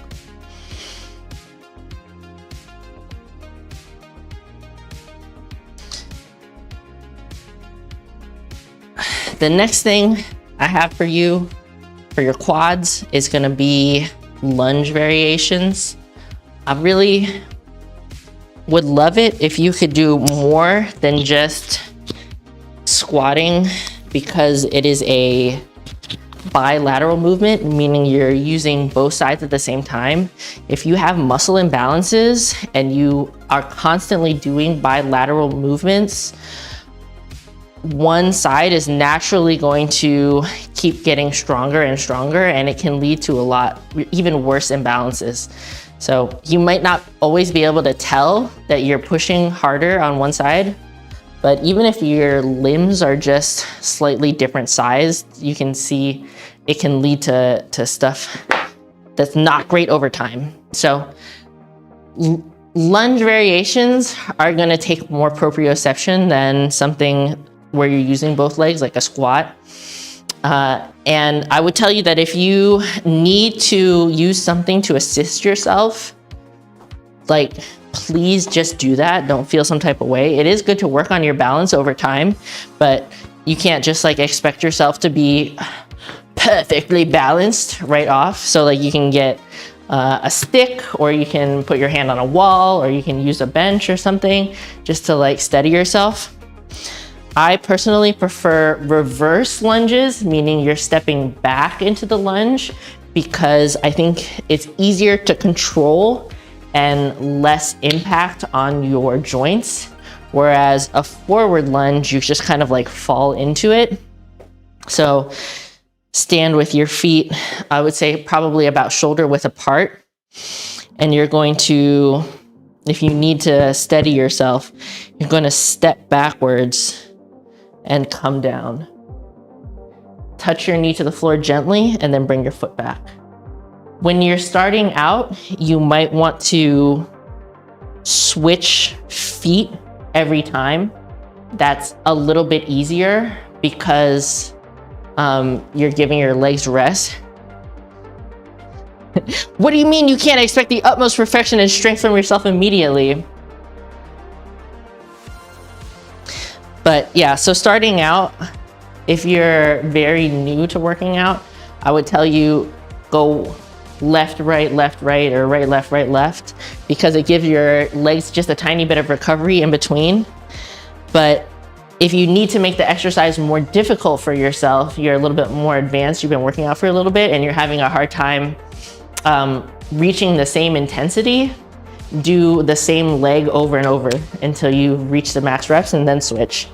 So like I said, you're gonna step back and then come down, slowly, controlled, touch your knee and then come back up. You can switch.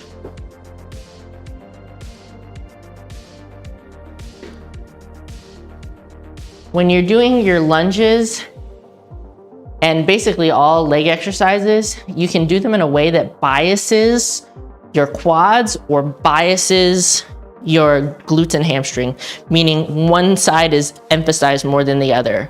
If you want to emphasize your quads, which is how I'm trying to teach you, you want to focus on keeping your body upright, your torso as upright as possible. And when you step back, you want to have a 90-degree angle here and a 90-degree angle here. You are going to feel it in your quad or your hamstring a little bit, but this is going to emphasize, you're going to feel it in your hamstring a little bit. This is going to emphasize your quad more. So step back gently, come down, and try to pop right back up. Don't just sit on the floor. If you wanted to do this to emphasize your glutes, you would step much farther back and try to stretch your glute by having your torso at a more angled degree. And then you would step forward almost. But like I said, for quads, up and down, take a shorter step.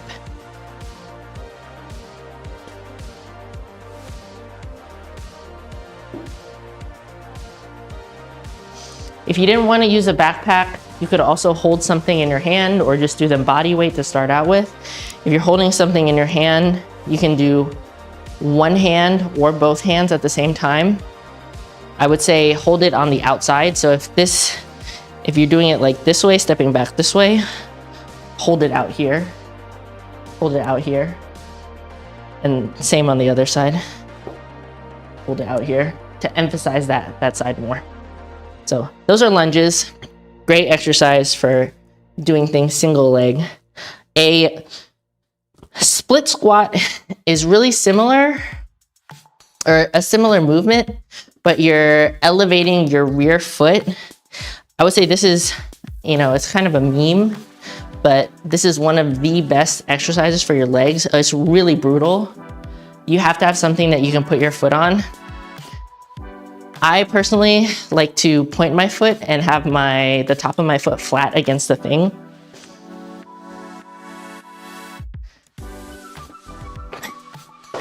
And then you're gonna step out not too much and then come down. You almost sit back into it a little bit before you come out. You're gonna feel a stretch in the quad on your other foot, on your other leg. But this is again to emphasize your quads. You wanna keep your torso upright and you don't wanna have a big gap in between your two legs. You wanna try to get that 90-degree here. Oh, geez. I don't really love doing this on a bench because I find it really uncomfortable for my foot, but you might not have an issue. The stretch in the back leg feels really good. Whew. And then last but not least, when it comes to quad exercises, I've been talking about this a lot, and it is the DO squat, AKA standing sissy squats. I just don't really love that name. These are really, really difficult. I think that most beginners would have a very difficult time doing these and seeing the benefit, because I think a lot of people will do them in a way that makes it easier and de-emphasize the work in the quads. So basically, your feet are wherever you feel comfortable, as with the regular squats. And this one's so difficult. You really, really, really, really, really have to keep your core super tight and straight, or super tight and neutral. Squeeze your butts, and when you come down,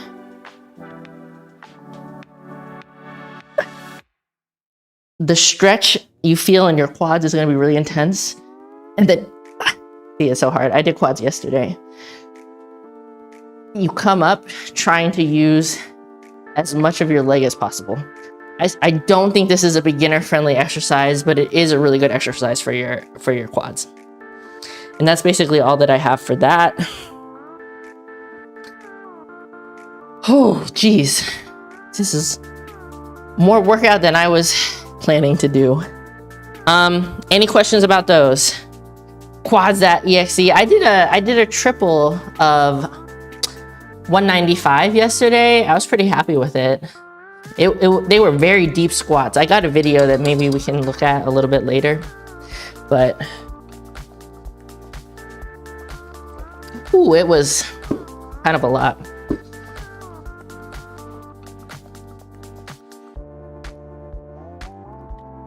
With the one with the foot on the bench, yeah, I can do it from a different side.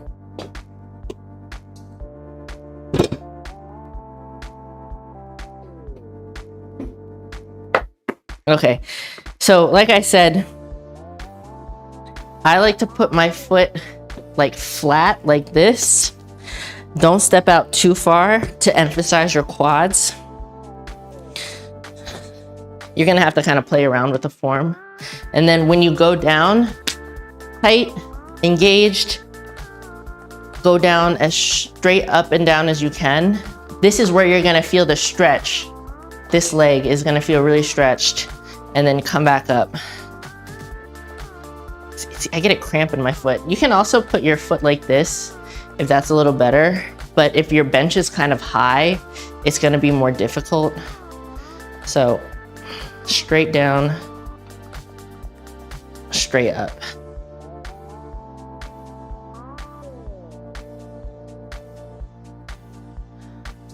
Even for me, doing this without weight, I am really feeling it. This is a really, really good exercise for your legs, but this one is definitely on the more difficult side for sure. I think also the balance is a lot harder than like a lunge. So see, I didn't do that one good. I want to try to keep your torso perpendicular to the ground as possible. Use something to help you if you need it. Just try to use it for balance and not to like push down on. Tight, perfect. Taste benzo. Negata Sanshiro. I like that. So, yeah. I think to start out with, like if we're talking about like a progression, first starting out, do the regular squat with something on your back or holding it in the front, right? Work that up until you feel really comfortable with it, and then go into the reverse lunge. Same thing, weight on the front or the back, and then really slow and controlled. You don't want to smash your knee, okay? And then move on to the split squats. Well, Dark requested that I talk about at-home exercises that you can do with minimal equipment, and I put together a little workout template that is in the description if anybody's interested. I mentioned it earlier in the video or in the live stream. You can always go back and watch this later. This is a full body workout where we're hitting basically all the major muscle groups in your body. So I would not recommend doing this workout consecutively multiple days in a row. I would say do this workout, take a rest day, do it again, take a rest day, do it again, and maybe you take 2 rest days or just 1 if you're feeling up to it. You can make multiple versions of the same workout with different exercises, and honestly, I would recommend it because the different exercises, although they work the same muscle groups, they work them in different ways, slightly different. Yeah, for sure. Yeah, so I think those were my quad exercises. Was that helpful, Dark? Did you get that? Any other questions or clarification needed on those? Or anything up until now? We only have one more muscle group left, which is the glutes and hamstrings. That was mega helpful. Okay, so I have a couple of exercises that specifically emphasize your hamstrings and glutes. Gonna rewatch the scrum later. Honestly, I hope you do. I think this is honestly pretty good information. I've never really like talked about all these things in like one go. So I think it's like really good information. Okay, my number 1 recommendation, if you have a backpack, you got a good backpack, right? Straps on real nice, real tight, is gonna be good mornings. So this is gonna emphasize your hamstrings and your glutes.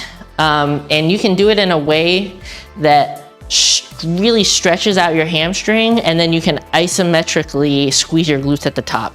So you got the weight on your back. You're gonna find a comfortable positions for your footies. I would probably recommend about shoulder width apart. Don't even worry about it, Sega-san. Don't even acknowledge them.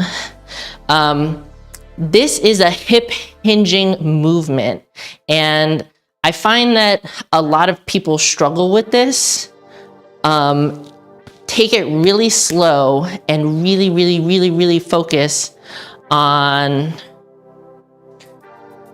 one sec, y'all. Oh, I guess I can't.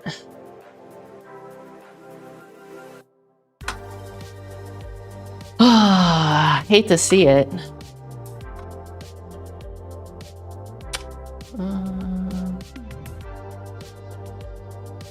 You really want to get this. Oh, why isn't it showing? You really want to get this movement down. Did that work?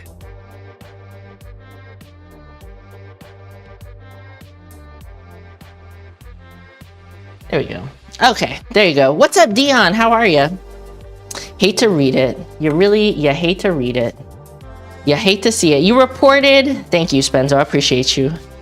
I tell you what, I have been enjoying streaming on YouTube, but sometimes you just get like some really shitty,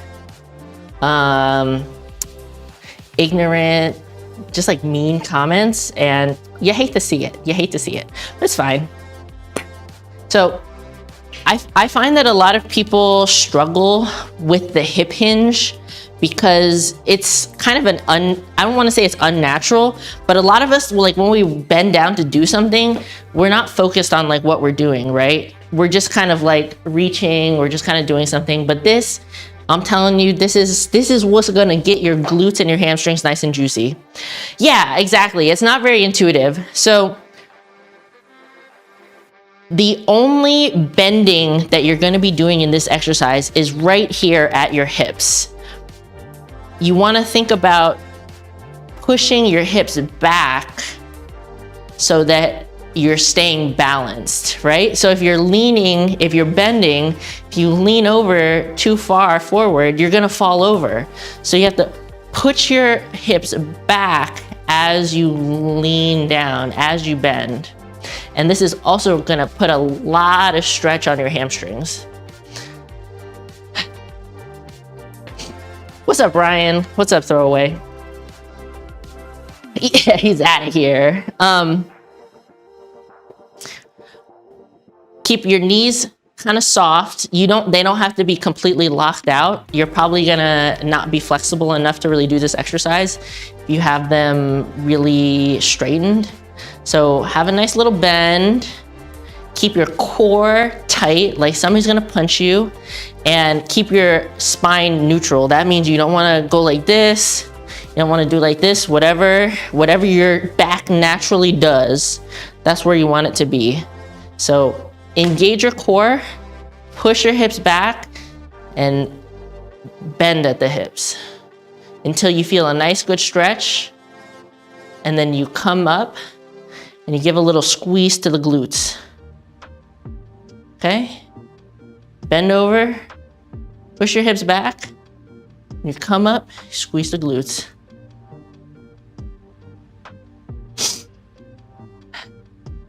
I don't know, bruh. Getting a lot of trolls. I guess I need to keep my stream up. How are you today, RKO? Make sure this is muted.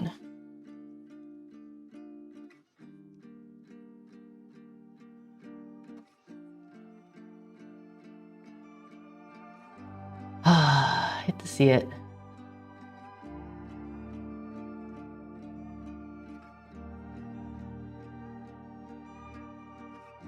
I don't know. Somebody from Twitter probably. Oh, RKO, what were we doing today? Dark requested some at-home workout advice, so I'm going through some exercises. I got a little template in the description for people that want to like put together their own workout. And also, I mean, if you come to the Discord and you need help putting together a workout, we can talk about it in the fitness channel. I don't know. Don't worry about it. It's not a big deal. We just time them out and move on with our lives. So what was I saying? Yeah. So everyone's range of motion is going to look a little bit different. Even though I am on the more flexible side, when I really like emphasize the stretch in the ham, he's like, this is as far as I get, you know? And pushing your hips back is gonna mean that you're probably not gonna bend over all the way. So the most important thing, keep a neutral spine and push the hips back, only bending at the hips, right there at the hips. And then when you come back up, you give a little squeeze just for the glutes, but you don't need to emphasize the squeeze so much that you're putting your back out of alignment. So it's just gonna look like this.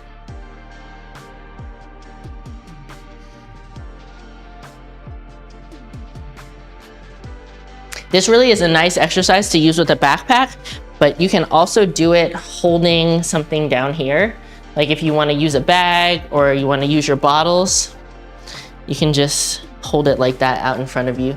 The only thing I would say when it comes to that is don't let it pull you forward so much that you're putting a lot of pressure on your lower back. Probably the same guy, maybe. Now I'm just like, is all these new people coming and gonna be trolls? So,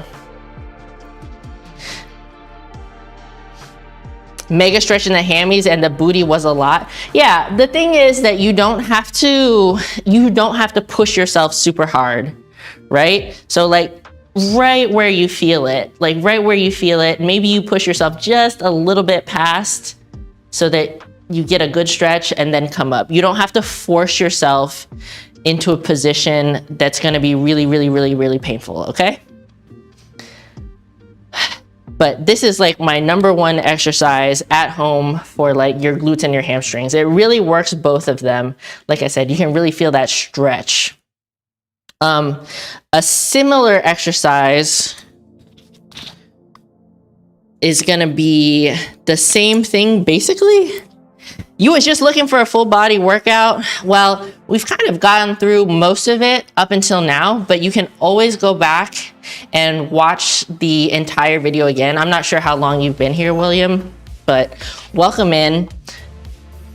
Basically, the whole 2-hour stream has been me talking about this, and the template is in the description, so you can just fill it in with the exercises that work the best for you and what you have at home. So this, I would say, especially if you're a new beginner, start out with this exercise. And then if you find that it's getting a little bit too easy for you, or you want to switch it up a little bit, you can do a similar exercise, but basically emphasizing one leg at a time. So instead of standing with your legs like this, you're gonna put one leg slightly behind you. And I would tell you, just try to put as little weight on that foot as possible. Like even if you can just like kind of have your foot like this or like this, don't put it flat on the floor, just as little weight as possible.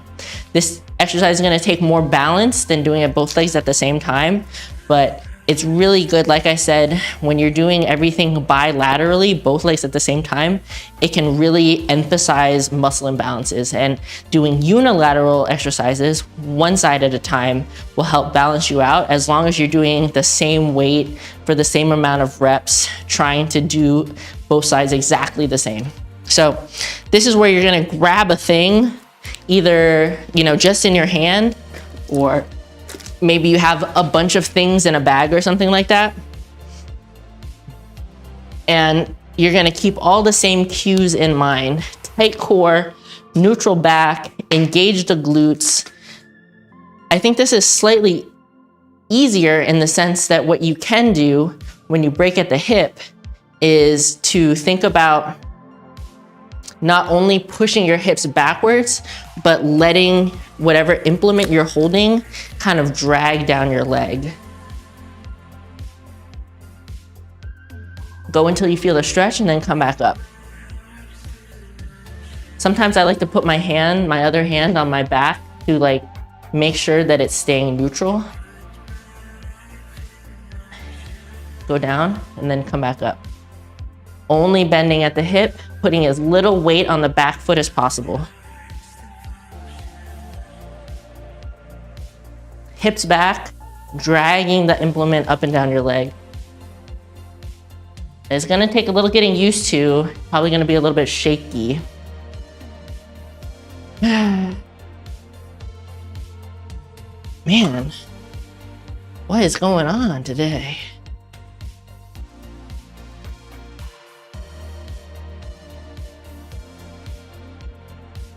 And then, of course, you want to do the same thing on the other side. So I'll show you from the front.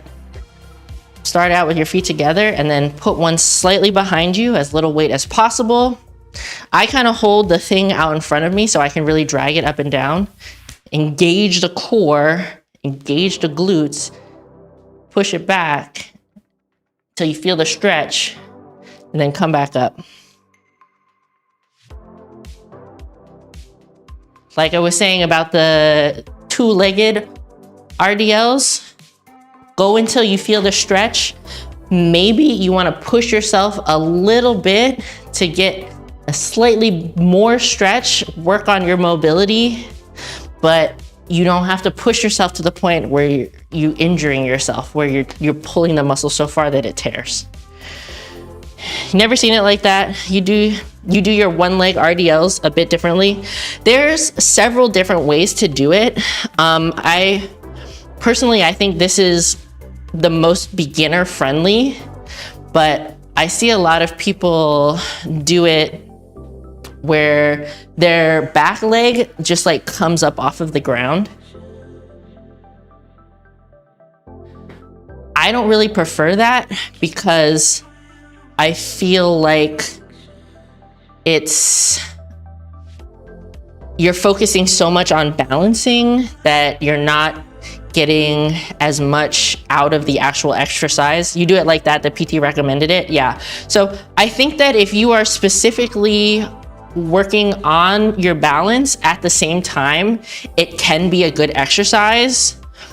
But if like muscle building is your main focus, I think doing the B stance or the split stance is a little bit easier. Yeah, so yeah, you definitely can also do it kind of like a split squat where you put your footy up on a bench. You're probably gonna need to have it like pretty close. I'm trying to think. I never really do it like this. I feel like, yeah, you could do it like that. I feel like I have a hard time extending at the top to get my glute squeeze, but you can play around with different stances to figure out like what works the best for you. If putting your foot up on something feels more stable, then for sure, go ahead and do that. Yeah, one of those days where just, I mean, it is what it is. That's what happens when I post like on, different platforms to let people know. The footy is what you call a football. Oh, like a soccer ball or like an American football? This is the problem we have when we have like, we're all from different countries. Like, what football do you mean?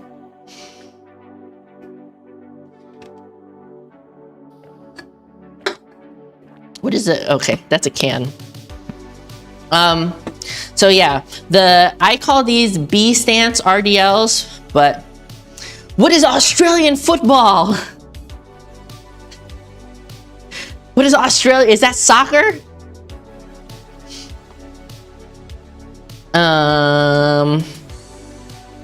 So yeah, B stance RDLs, really good. Oh, I would say, if you're pulling the weight from here up, this is more of a Romanian deadlift or a stiff leg deadlift. If you have it on your back, it's more of a good morning. So I'm sorry if that was a little bit confusing.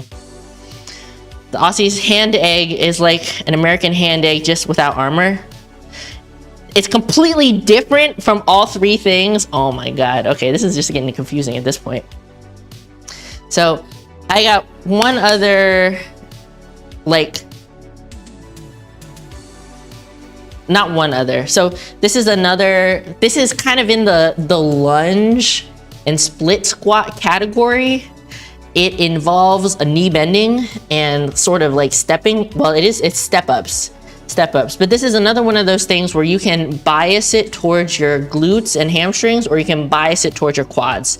So if you really like this exercise, if you prefer to do this, you can do it for your quadriceps. It's just like, are you stepping up and down, or are you stepping kind of at an angle? I've seen it likened to doing it like an elevator or doing it like an escalator. So if you want to emphasize your quads more, do it like an elevator, straight up and down.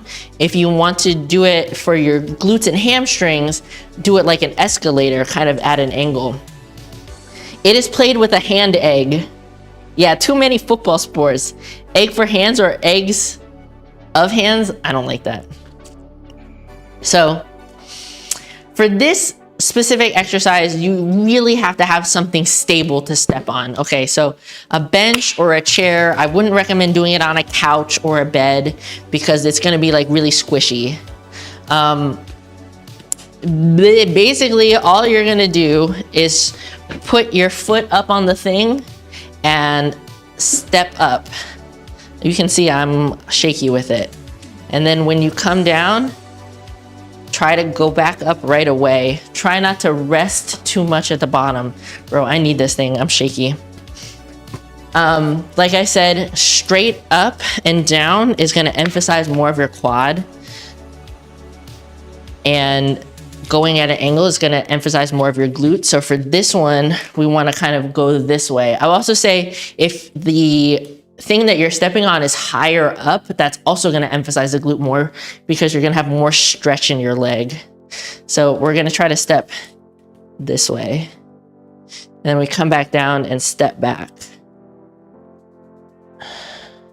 This is definitely gonna work your glutes and your hamstrings a lot.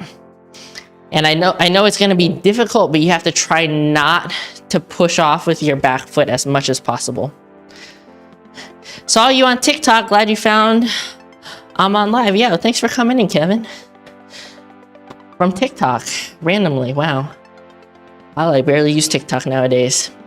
So this is not my favorite exercise. I think it's really fiddly. I think it's really easy to like use too much of your back leg. So this is not really my preferred leg exercise, but it might be the leg exercise that you like the most. I think that if you have an available staircase, this would be a lot easier. It's gonna be really stable and you can step kind of up and forward. You also might have a banister that you can hold on to. So this might be a good option for people that have staircases or have access to a staircase, maybe in like a stairwell or something. But yeah, personally not my favorite, but I thought I would throw it in there. And then the last thing I have, and this is specifically more of a glute exercise, is gonna be your hip thrusts or your frog pumps or your glute bridges. Yeah, you really need to have good balance for that as well, especially if you're using something that's not completely solid. So like, I mean, this bench is pretty, it's pretty firm, but it definitely has some give to it and it makes it much more difficult for me to plant my foot on it. That's another good PT one. Which one? So I'm gonna bring my fucking yoga mat out because I'm tired of laying on the floor. So a hip thrust, oh, the step up, yeah, the step up, I think it's really good if you are working on your balance, which it sounds like that's what you are. So the hip thrust would be your back against something and then something in your lap and you're thrusting and you're going this way. This would be a hip thrust. So if you have something that's stable, that's not gonna move around, this is a good exercise. The good thing about the hip thrust is that you can get some extension in your glutes down here at the bottom. And I would recommend that if you are doing this, make sure you put your butt all the way down to the floor before you come back up. When you come up, you want to have your torso parallel to the floor and squeeze your glutes at the top all the way back down. Squeeze at the top. I keep my feet about shoulder width apart, and when I come up, my knee is at a 90-degree angle. So just try to like figure out what works best for you in that sense, like where to put your feet. You want to have your shoulders on the bench, on top of the bench. Keep your heels planted. I don't necessarily always have my foot flat on the floor, but my heels are super stable on the floor. What else would I say? Hip thrusts are hard. I hate hip thrusts. I really dislike doing them. I want to come all the way up, all the way back down, all the way up, all the way back down. I'm so sorry, y'all, for the trolls. I know it can be really annoying for all the people in the chat.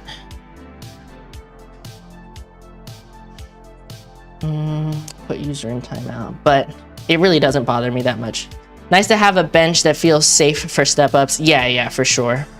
And another way that you can make this more difficult for yourself, if you're doing this and you're like, I don't have the weights to make this hard, you can do it 1 foot at a time.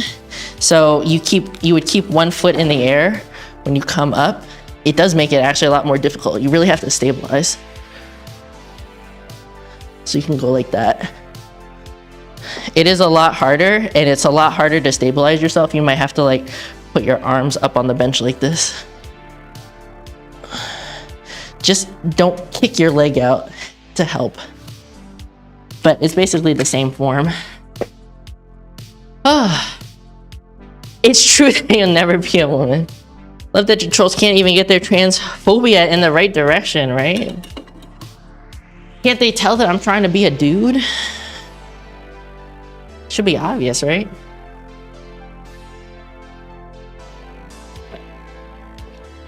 I forgot to mention, so in the template, in the description, I have glute specific exercises, but I would say this is optional. Like if you really want to work on your glutes, or you have some extra time and you want to add them in, like go ahead and do 2 sets of a glute specific exercise. But if the workout's already running long or you're tired, I wouldn't worry about it, because the good mornings or the RDLs and stuff is really also going to emphasize your glutes a lot. Yeah, I appreciate you, Spenzo, also for like reporting people and stuff like that. It helps get these assholes off the internet.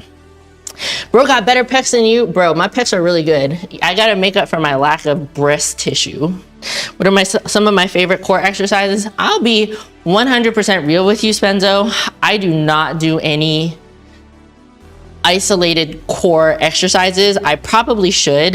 JD Gaines over on Twitch and also here on YouTube gave me some really good feedback and gave me some good core exercises, but I am more likely to do heavy compound lifts that focus on a lot of internal bracing than I am to do dedicated core stuff. I do have really big traps. Yeah, look.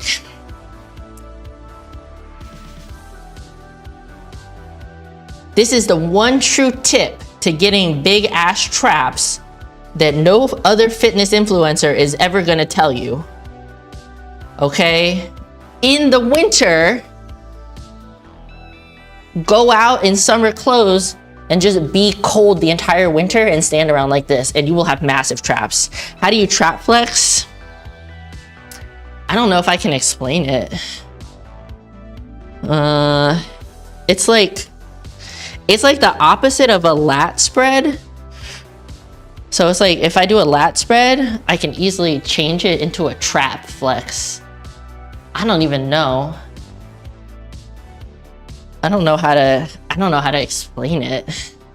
It kind of helps if you like cross your arms. You just bring them up. This is what my back looks like when I do it, if that's helpful. I don't know if that was helpful. You grew your traps doing rear delt flies wrong. I also think I grew them from doing lateral raises wrong.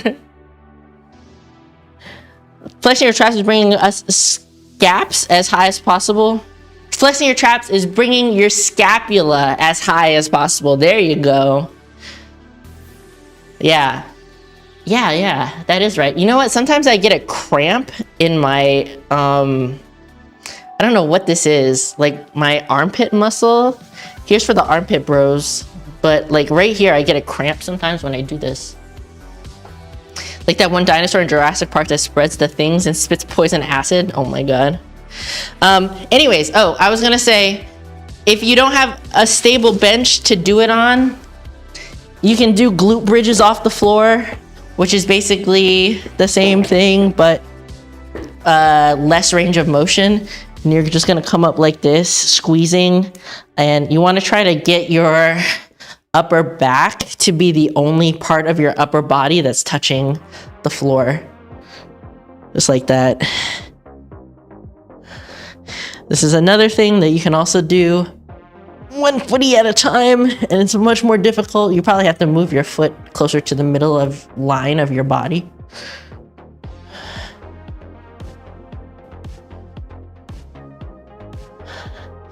And if you want to make it more difficult, you can do frog pumps, which is you're putting your feet like this, the flats of your feet together, and then you're doing the glute bridge like that. It also works a little bit of your inner thighs. Also, these are pretty hard. It's a little awkward, but you're squeezing them together. You're also, like I said, getting the inner thigh a little bit. So those are some variations that you can do if you wanted to add in some glute specific exercises at the end of the workout, but it's optional as far as I'm concerned, because you will be working your glutes when you do the hamstring exercise. That's actually cool when you went from the lat spread. I've been trying to transition between lat spread to trap flex, back to lat spread. I have a really difficult time. Don't look at my belly button. I have a really difficult time from going from here to here. I think I'm getting better at it. Is it possible to flex one trap at a time? It's hard, but yes. You just look kind of weird. Yeah, the thing is that when I do the trap flex, I kind of like lean forward.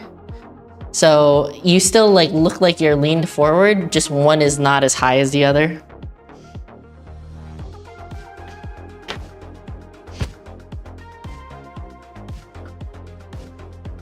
Flex one, so I can do one lat at a time. I don't think I can do one lat and one trap at a time. It's the same as shrugging one shoulder, but keep your shoulder down. It's so hard. I think you can really see because of my hair.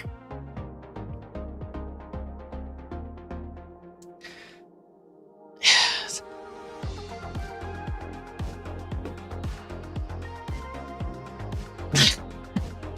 So I think that was my entire spiel about the at-home workout. Was there any other, oh my God, any other comments, questions, or concerns about that? Like I said, I gave some caveats at the beginning of the stream, and I'll go over them really quickly once again. This is a really basic program, a full body workout for people that are really new to lifting. And I would recommend you only do like 3 workouts a week with at least 1 rest day in between workouts, because it's working your entire body.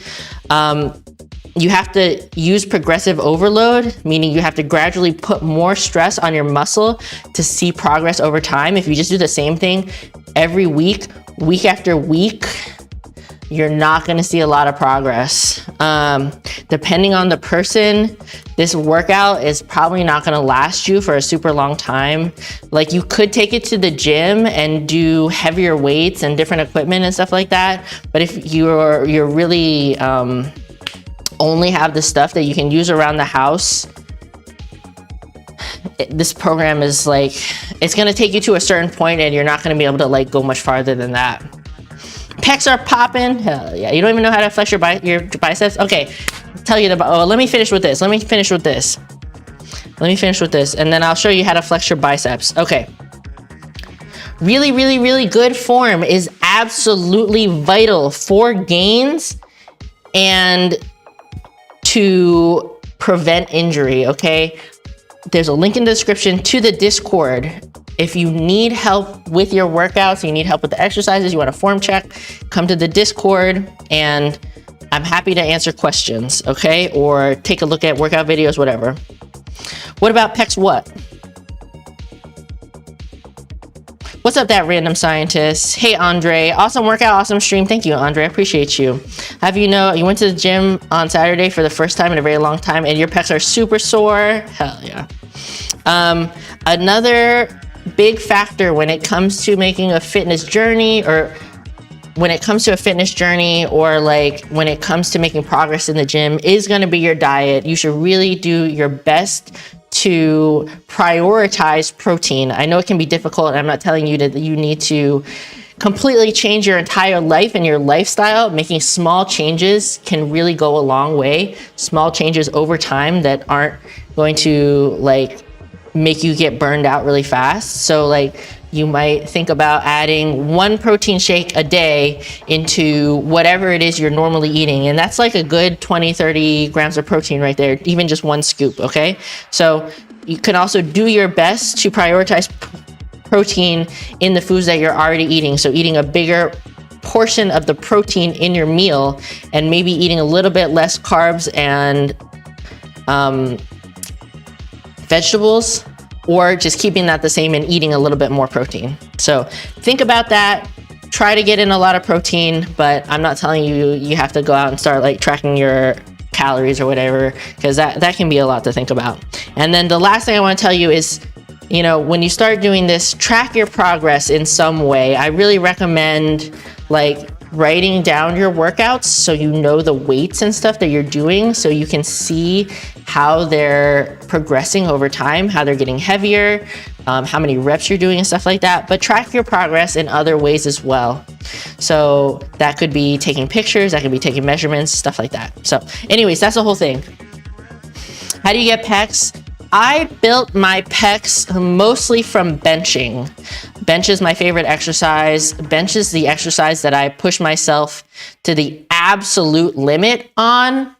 And when I bench with a really good range of motion where I really stretch my pecs this way at the bottom of the movement. If you're only having a really short range of motion when it comes to your pec exercises, you're really, what's the word? You're not making the most of the exercise. So always do your chest exercises with a full range of motion and try to stretch the muscles. But I would say my favorite chest exercise is bench, but like I said, really good range of motion, really stretch it at the bottom. Go heavy, go lighter, do like different rep ranges. Another thing is to do cable flies where you stretch it also. You know, if you feel like you need a little bit more upper pec, which is usually what I emphasize because I have breasts, can't see my under boobs. So I usually do pec flies like this. I don't do the pec fly machine. I do it the cable machine. Can bounce your biceps. I mean, is this bouncing biceps? I don't know. Okay, tech. When it comes to flexing your biceps, this is the most common thing that I see people do. They stand like this. They just bring their arms up and they just bend the elbows, which, you know, clearly you can see that my bicep has some definition.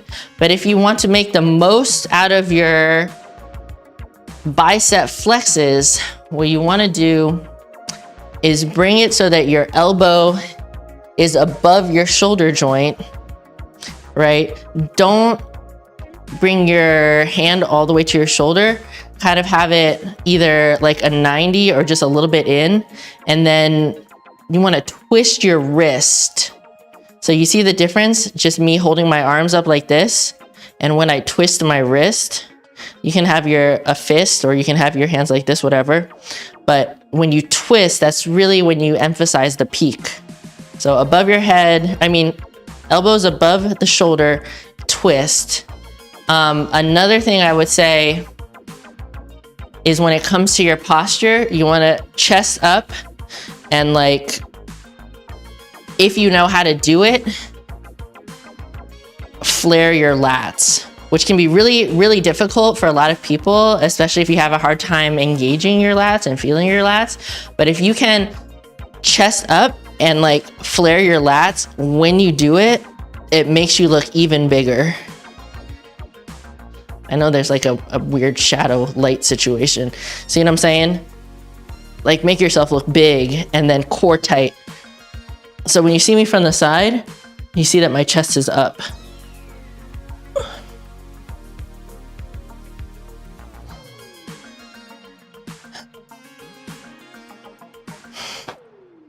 Whew. How do you peck? Yeah, but I mean, it's not something that comes like super intuitive. It's just something like you have to practice. Like, I think if you have something visually that you can look at as you're doing it and be like, oh, look, compared to that person, like their arms are up higher, or like, you know, instead of their hand being out here, it's all the way back here. Like that really helps a lot. But yeah, like I said, the most common thing I see is that people's elbows are too low and their elbow is too bent. So keep them up high and really spread, take up a lot of space, okay? Have less of a bend in your elbow and then turn your hands.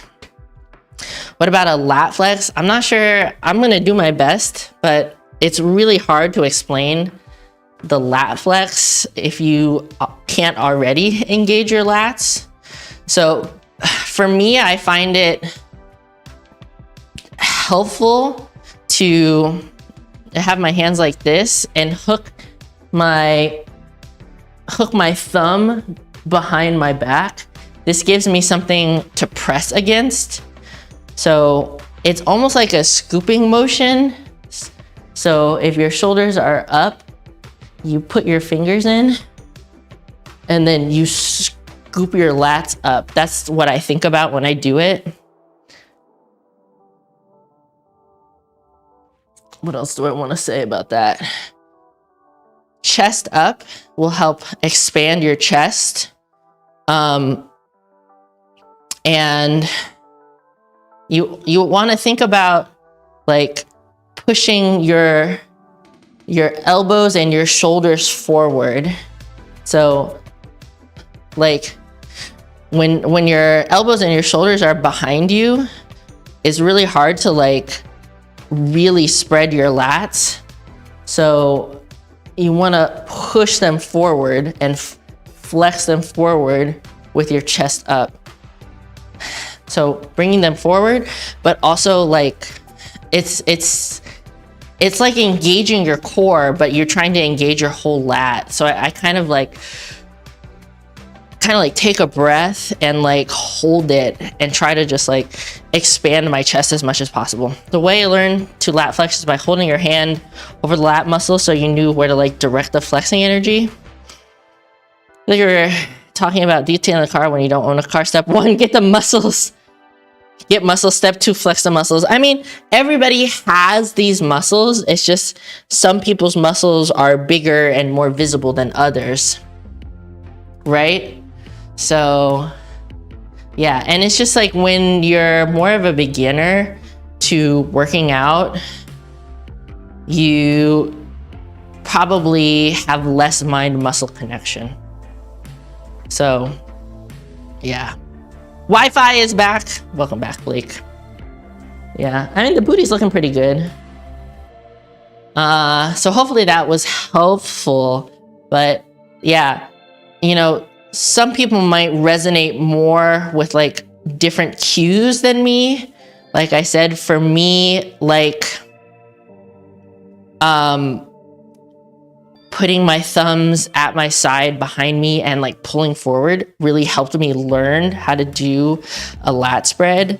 But a lot of people will say, think about hugging a tree or hugging somebody and squeezing them, and that might help you. But like, you see, when I do that, I kind of like engage my, I kind of engage my traps a little bit more than I do my lats. You know, you can always watch the VOD over again if you needed more of the at-home workout information, but I try to do live streams every Tuesday. And you can subscribe and turn on notifications so that YouTube will tell you when I'm going live. Is there a muscle that you don't know how to flex? I don't think so. I think I have a pretty decent understanding of how to flex most of my body.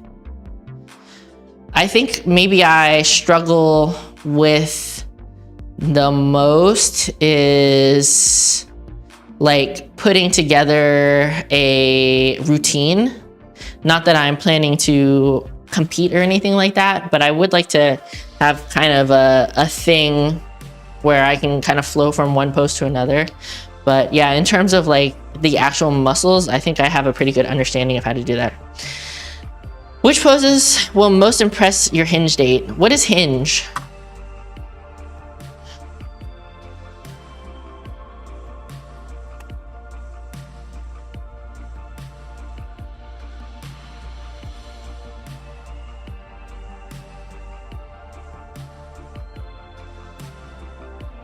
One day you're gonna look into flexing more. It's fun to see the muscles properly. Yeah. What's sartorius? So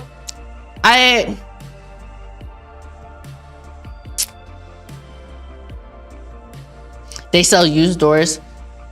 I would say when it comes to, if you are an XY chromosome trying to attract YY chromosomes, I really don't think that, wait, did I say that wrong? What are you saying, bruh? Is it XX?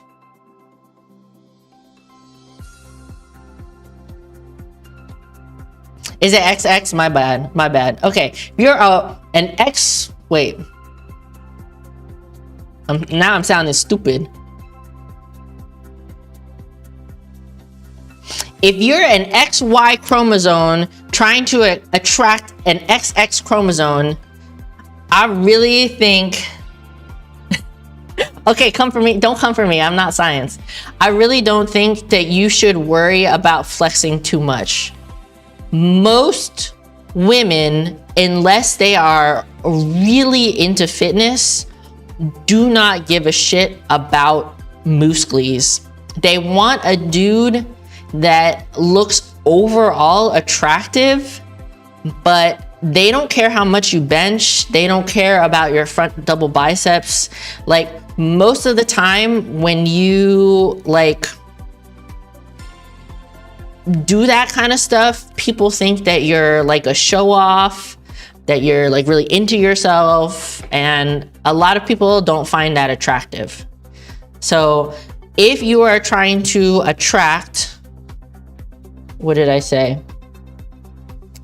If you're trying to attract an XX chromosome, I would recommend that you think more about presenting yourself in a way that is put together, shows good hygiene, and maybe fashion sense that's in line with the type of person you're trying to attract, right?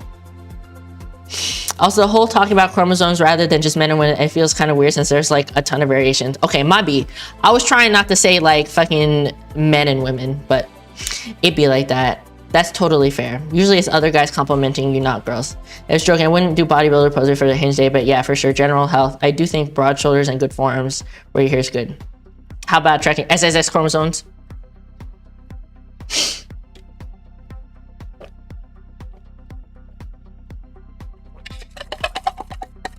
So yeah, I mean, I think the thing is that you want to, if you're trying to attract a certain kind of person, Joey's more of a ZYZZ, stop.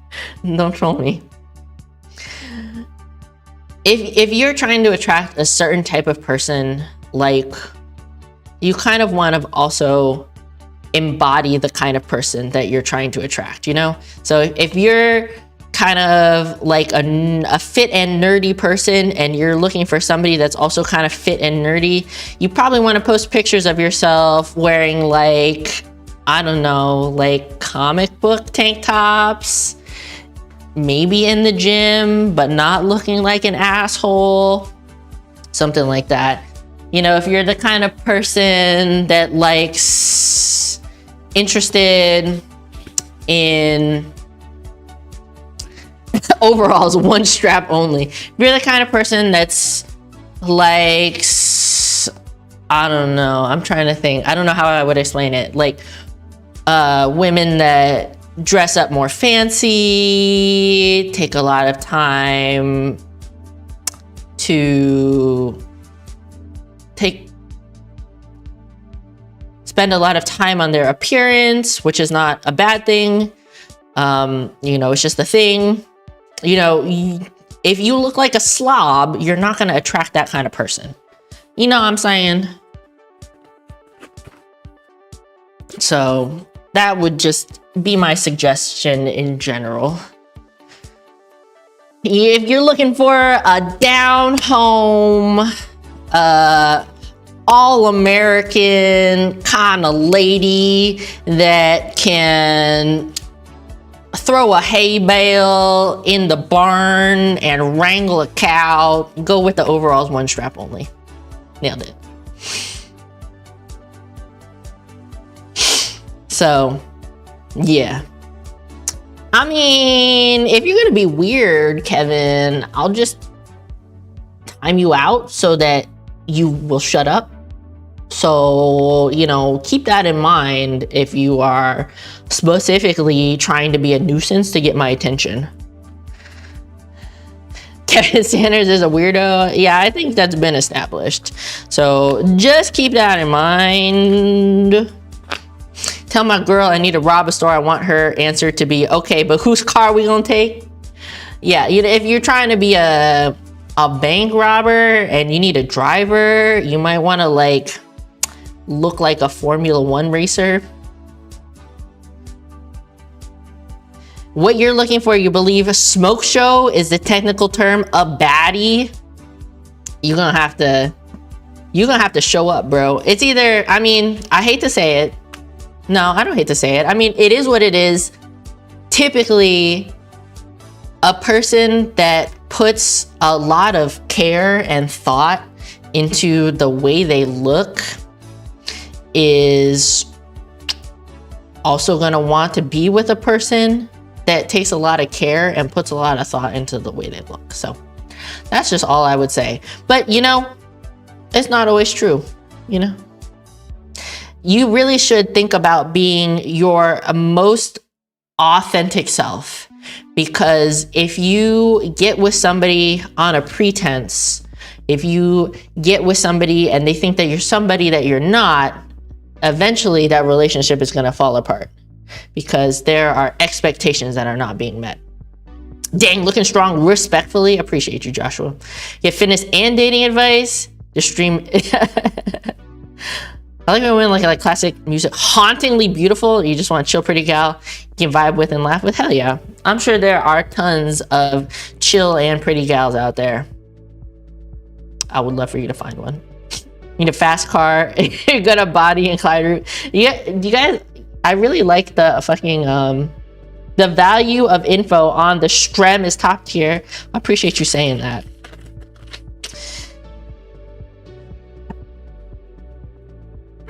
You married your wife, she doesn't know that you are 1,000 Black Widow spiders in human cloth, bro, in human clothes. Man, I got no advice for you, Pagro. That was, you really locked it in. You really did a good job. Been going to the gym a little and trying to get traps like you, Dang. I tell you what, I do not do even one single thing to work my traps out specifically.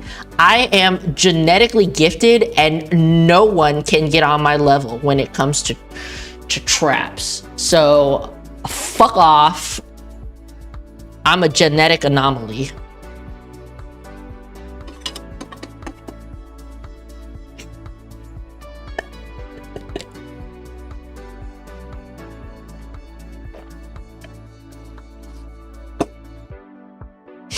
I don't know what to tell you.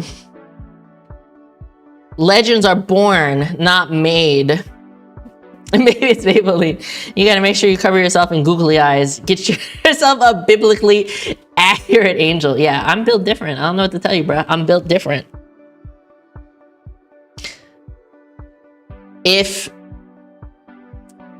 you've been trying to work your traps and you literally cannot build your traps, I think you're fucked. I don't think they're going anywhere, because it's literally not that hard to just like shrug some stuff. It's literally like, it's just that.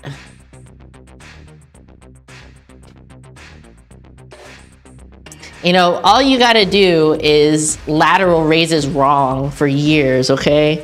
Anytime you do a lateral raise, you gotta bring it way up like this. You really gotta hit your trap with it. I'm just saying, bro. I'm just saying. None of these Instagram bitches got anything on my traps. You love shrugging? I hate it. Believe there's a perfect partner for everyone in the world. Just need to keep the eyes open and be on the receiving frequency. I was about to say something real dark, and I'm not gonna say it. That's what you just shrug away all your problems. I think I'm fucking up my neck doing all these like traps. I should stop before I gamer my neck again.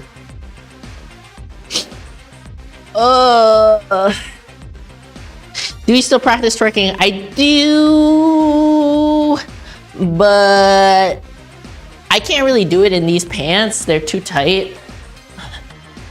If you want to see twerking, you got to go to my other sites. It was just dark in like not a funny way. So I think I just shouldn't say it. So my ears hurt.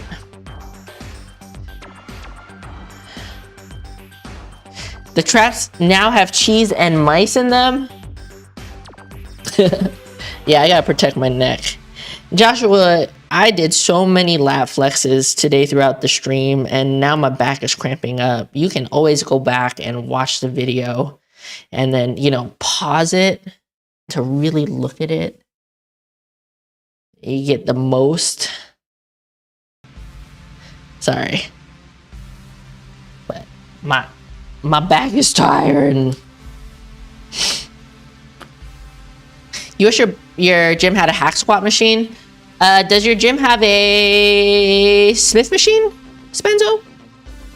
Because you can fake a hack squat with a Smith machine. You know, I never played Mousetrap, the board game. I played Chutes and Ladders. Yeah, the pecs are there, bro.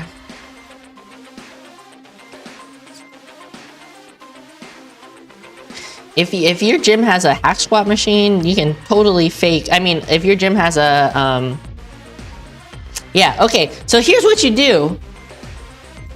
You use the Smith machine like you're going to squat, but what you do is you put your feet out in front of you and lean your upper back into the bar. I don't even know if I can show you because I have nothing. So you're gonna like kind of lean into it a little bit. And then when you squat, you keep leaning into it all the way down and all the way up. And that sort of mimics a hack squat. You're not using as much of your upper body to hold the bar like you would a regular back squat, or even just like a squat on the Smith machine where the thing is over you. You're leaning really far into it, and it really uses a lot more of your quads. You push back into the bar.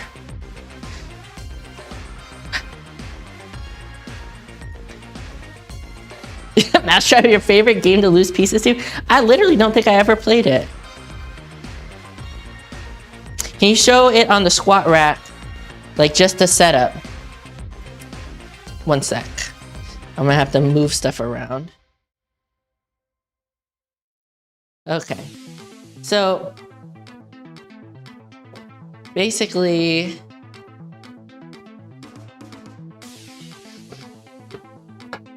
what is that? 22.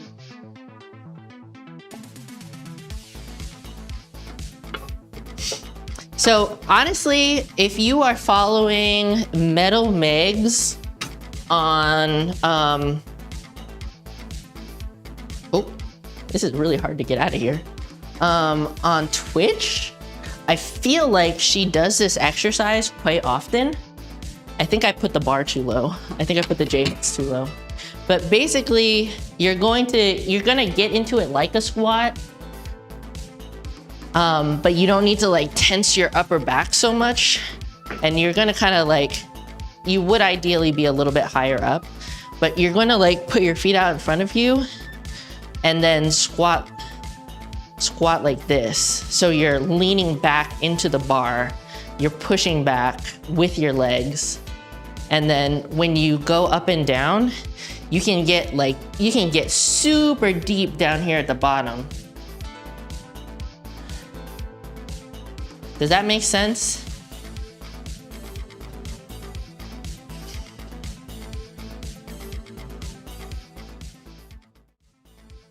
Oh, wait.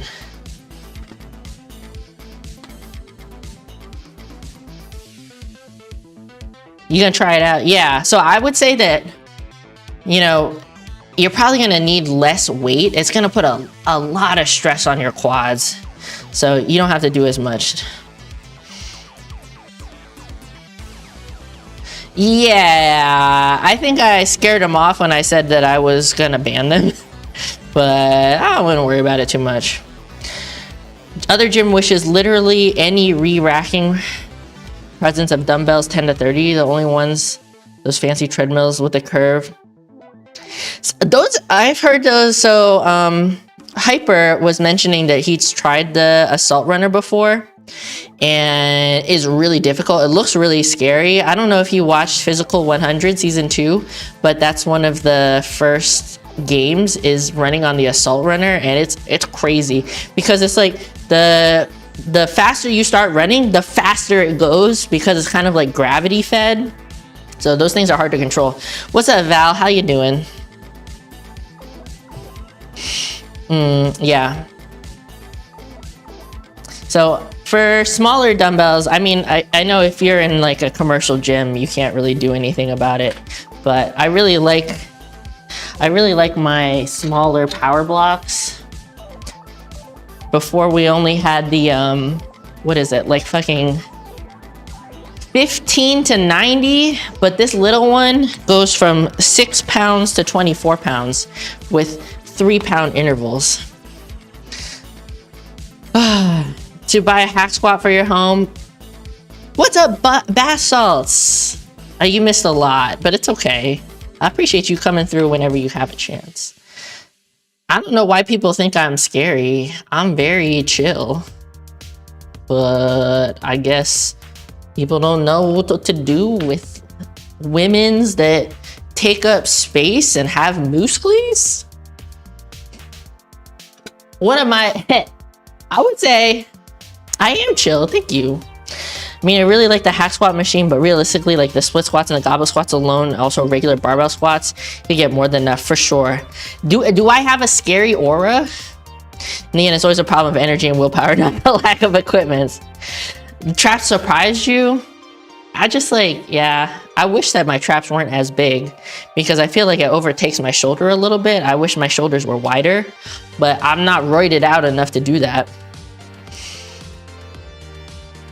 I'm chill as long as you don't act a fool. I feel like even when people do be acting a fool, I'm pretty chill about it. I'll usually, you know, I'll do like a call out post, but kind of like, what's the thing? You sure about that? I was like, you sure you want to say that? Like, that's my vibe. I don't really get in my head about those kind of things. It doesn't really bother me. And we just ban them or whatever. You missed it. It's okay, little trends. You can always go back and watch the video. I would say, especially if people are interested in an at-home workout, I went over a lot of exercises that you can do at home with like really, really minimal equipment. And I put a template in the description for a full body workout that you can just put whatever exercises you want to do in there. You have somehow avoided the consequences for being a fool at all times. Teach me in thine ways, you're a ball of stress and anxiety. I mean, it's, you know, the thing is that I've gotten to a place in my life where I just like don't really care what insignificant people think about me, and that's really freeing. But it's really hard to tell somebody to just stop caring what other people think. Do you know what I'm saying? It's like, you can't just tell somebody that's depressed. You can't just be like, stop being depressed, you know? Stop being sad, stop being anxious.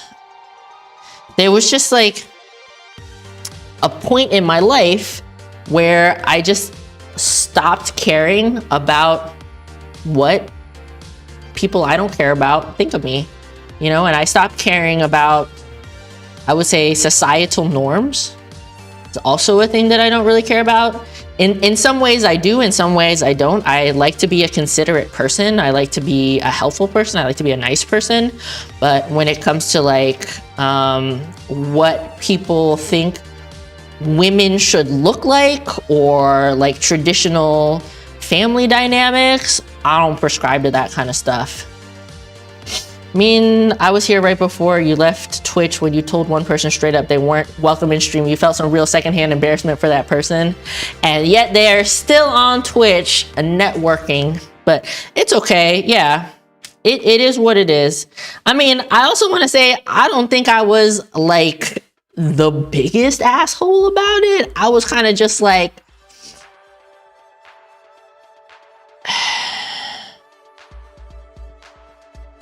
the thing was, you know, I don't like to spread like rumors.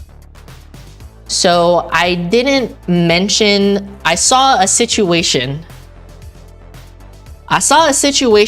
where a fellow streamer said some stuff that I really did not agree with, right? And I had, after the fact, I had no evidence of the thing that happened because the stream where it happened got deleted.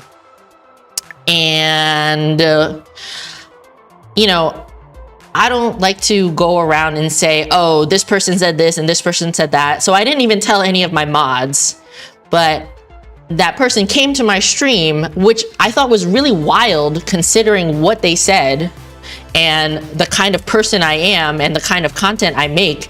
It was crazy to me that they would even come to my stream after I was in the stream where they said the stuff, but they did. And then one of my mods who didn't know about the situation gave them a shout out, and I had to be like, actually, no, I don't think you should go to their stream. I felt like I had to say something. So anyways, if they had never come to the stream, I probably would never have told anybody anything. I wouldn't have said shit, you know? I wouldn't go out of my way to like tell people that maybe they don't want to be friends with this person. And even if my mod had not shouted them out, I also probably would have not said anything. I probably would have just ignored them in the chat, but I couldn't let that part slide. But I try not to be the drama, but I also have like some amount of moral code that I have to uphold. What's the most effective at-home chest workout? What kind of equipment do you have, Lil Trez? I mean, I'll be real. If you have like literally the most minimal equipment ever, push-ups is probably gonna be your best bet.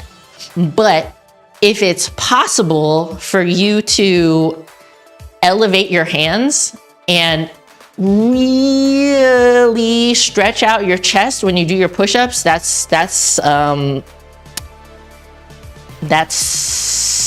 gonna make your push-ups more effective. You can also do something like get a backpack, fill it with a bunch of shit, put it in your back to make your push-ups heavier. And that would be pretty effective. Straight up, I built my chest benching, barbell bench press, and cable machine pec flies. Those are my favorite chest exercises. But push-ups can be very effective when you do them the right way. That was right at the end of my Twitch career. Honestly, if people are curious about what I'm talking about, there is one stream still left on my Twitch channel that was highlighted that you can go and watch the whole thing, but I don't want to be like naming names or anything like that. Like I said, I'll try not to be the drama, but if you really want to know the tea, you can find it. It's still on Twitch. It's like the last stream on Twitch. Yo, what's up, Dahal? Were you there? I don't remember, if I'm honest. You might have been. You're in most of the streams, Urban Prince.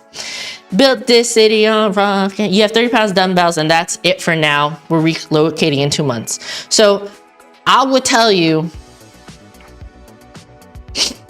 if you want to use the dumbbells, now, well, we're just chatting. If you want to use the dumbbells, when you do your chest, your dumbbell press, you want to really stretch out your chest. So that means doing a really deep press.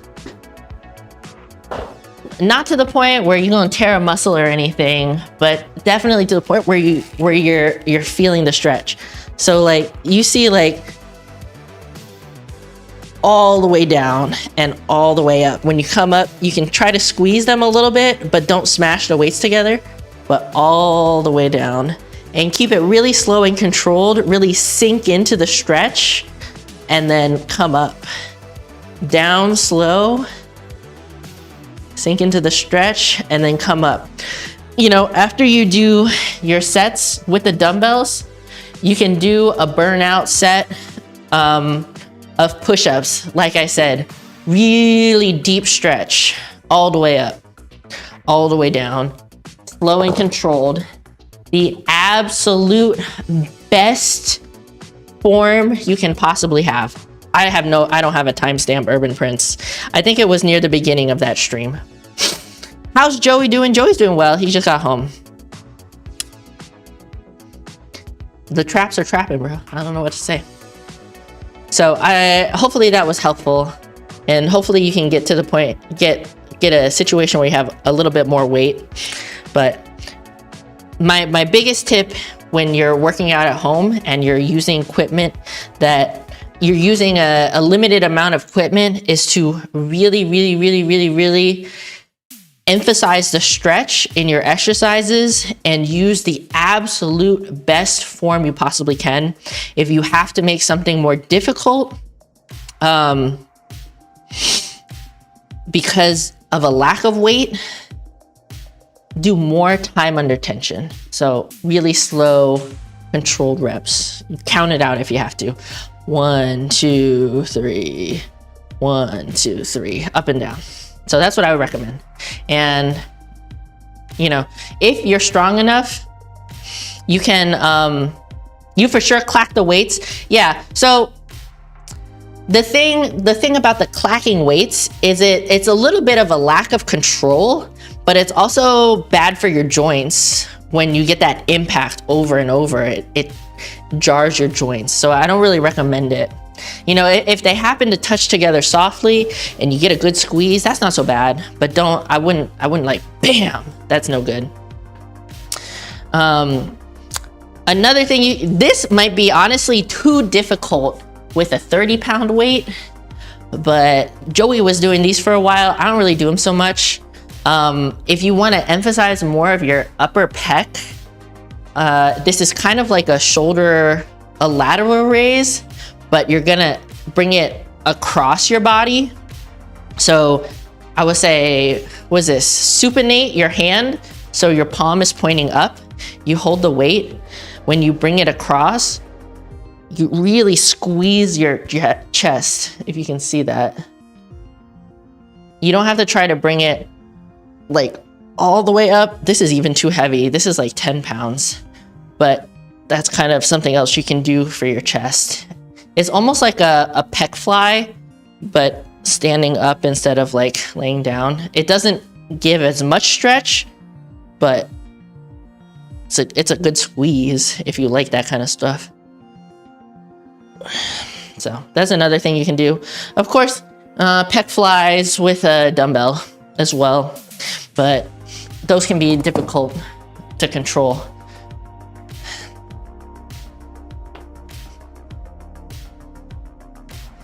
Okay, I think I'm ready to call it a day. Are there any other comments, questions, or concerns before I end the stream? Of course, if you are watching the VOD, if you're watching the video after the stream, you can leave comments, questions, and concerns in the comments section on the video, and I'll do my best to answer either in the comments or in an upcoming live stream. There was some other stuff I wanted to talk about, but you know, the at-home workout took a pretty long time. What are we eating? Lamb chops. We got lamb chops, bro. I'm excited about that. Lamb chops and mashed potatoes, and I'll make some gravy. I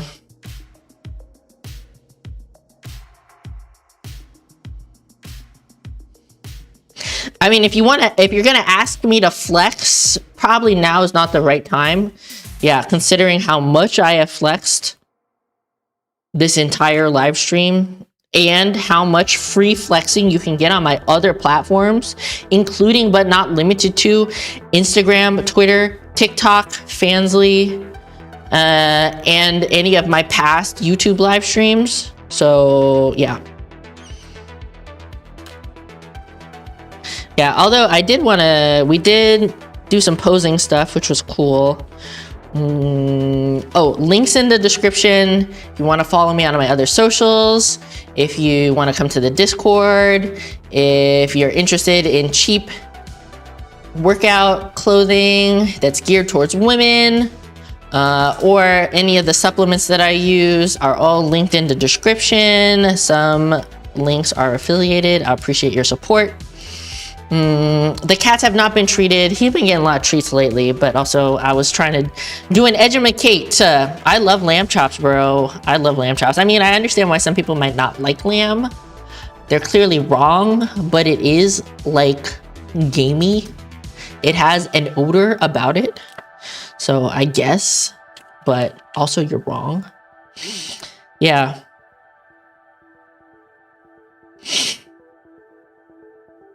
I love lamb. We love lamb. We love lamb.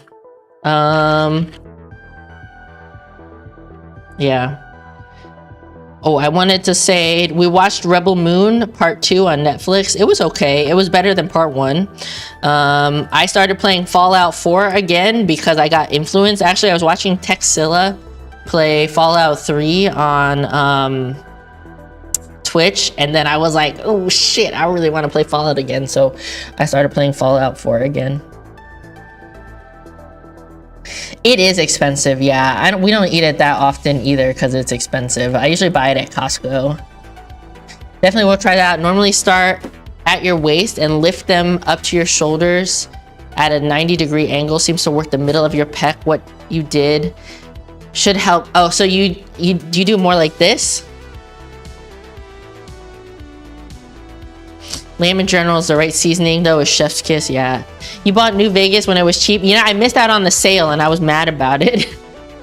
But it's okay, they can have my money. The reason I decided to play Fallout 4 is because that's the one. Oh, turn your hand over. I feel like this is more of a shoulder exercise, but it does work your chest a little bit. Yeah, I would consider this more of like a shoulder emphasis chest exercise, but for sure, your front shoulder and your chest tie in together. Fallout and Fallout 2. Apparently, Fallout 4 will get a big update on Thursday. I hope though. It's kind of buggy. Joey downloaded some mods for me to make it better. It's still pretty buggy, but we'll see. I mean, I'm still enjoying it for the most part. The reason I decided to play Fallout 4 is because that's the one that I played the least. I think I never actually finished the main story because I get really in the weeds doing all the base building and then going from base to base to base to base to base, so that I never ended up finishing the main storyline. So I'm trying to not do too much with the base building and just try to stick to the story and the other quests. So Fallout 3, I played a lot. And then Fallout New Vegas, I definitely finished, and I got the Mr. House ending, but I never did the Caesar ending. But I don't know if I necessarily want to go back to that. So I'm trying to finish it this time. Very easy to get sidetracked base building. Yeah, I'm a side, like the thing is, like I don't mind doing the side quests. I really just don't want to do the specific base building too much, because that was what was really taking up a lot of my time. And then, you know, they get attacked, and then I'd go there and there and there and there and there. Like, it was a lot. So yeah, I'm trying not to do that this time around. Which faction for Wit? I mean, I've only played like a couple hours. I haven't joined any factions. I'm still like, I guess I'm doing like Minutemen stuff.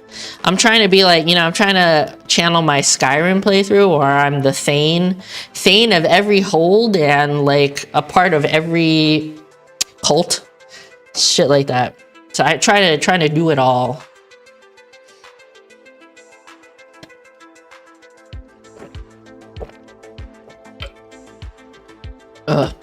What else? Joy and I also watched Moshly Magic and Muscle Season 2. It's kind of a dumb anime. It's really goofy, but if you just want something like kind of fun, not too serious to put on, that one's pretty good. What do you mean, W. Fansley?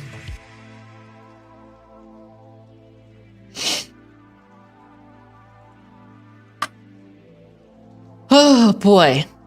Okay, I guess I'm gonna end the stream. Truly appreciate everybody being here. This was a good stream. Like I said, the template is down in the description if you want to put together your own full body at-home workout, and you can always come back and rewatch the video to revisit the exercises. And if you ever need clarification in the future, feel free to ask, and I would be more than willing to go over the form again on some of those exercises. Don't forget to be responsible for your own gains. Don't be a dick and control your cock. This is where you can subscribe to the channel if you haven't already done so. If you want to watch another video, this is what the algorithm is recommending for you. And if you want to see the entire playlist of YouTube live streams, it's right down here. You can go watch them all. Bye.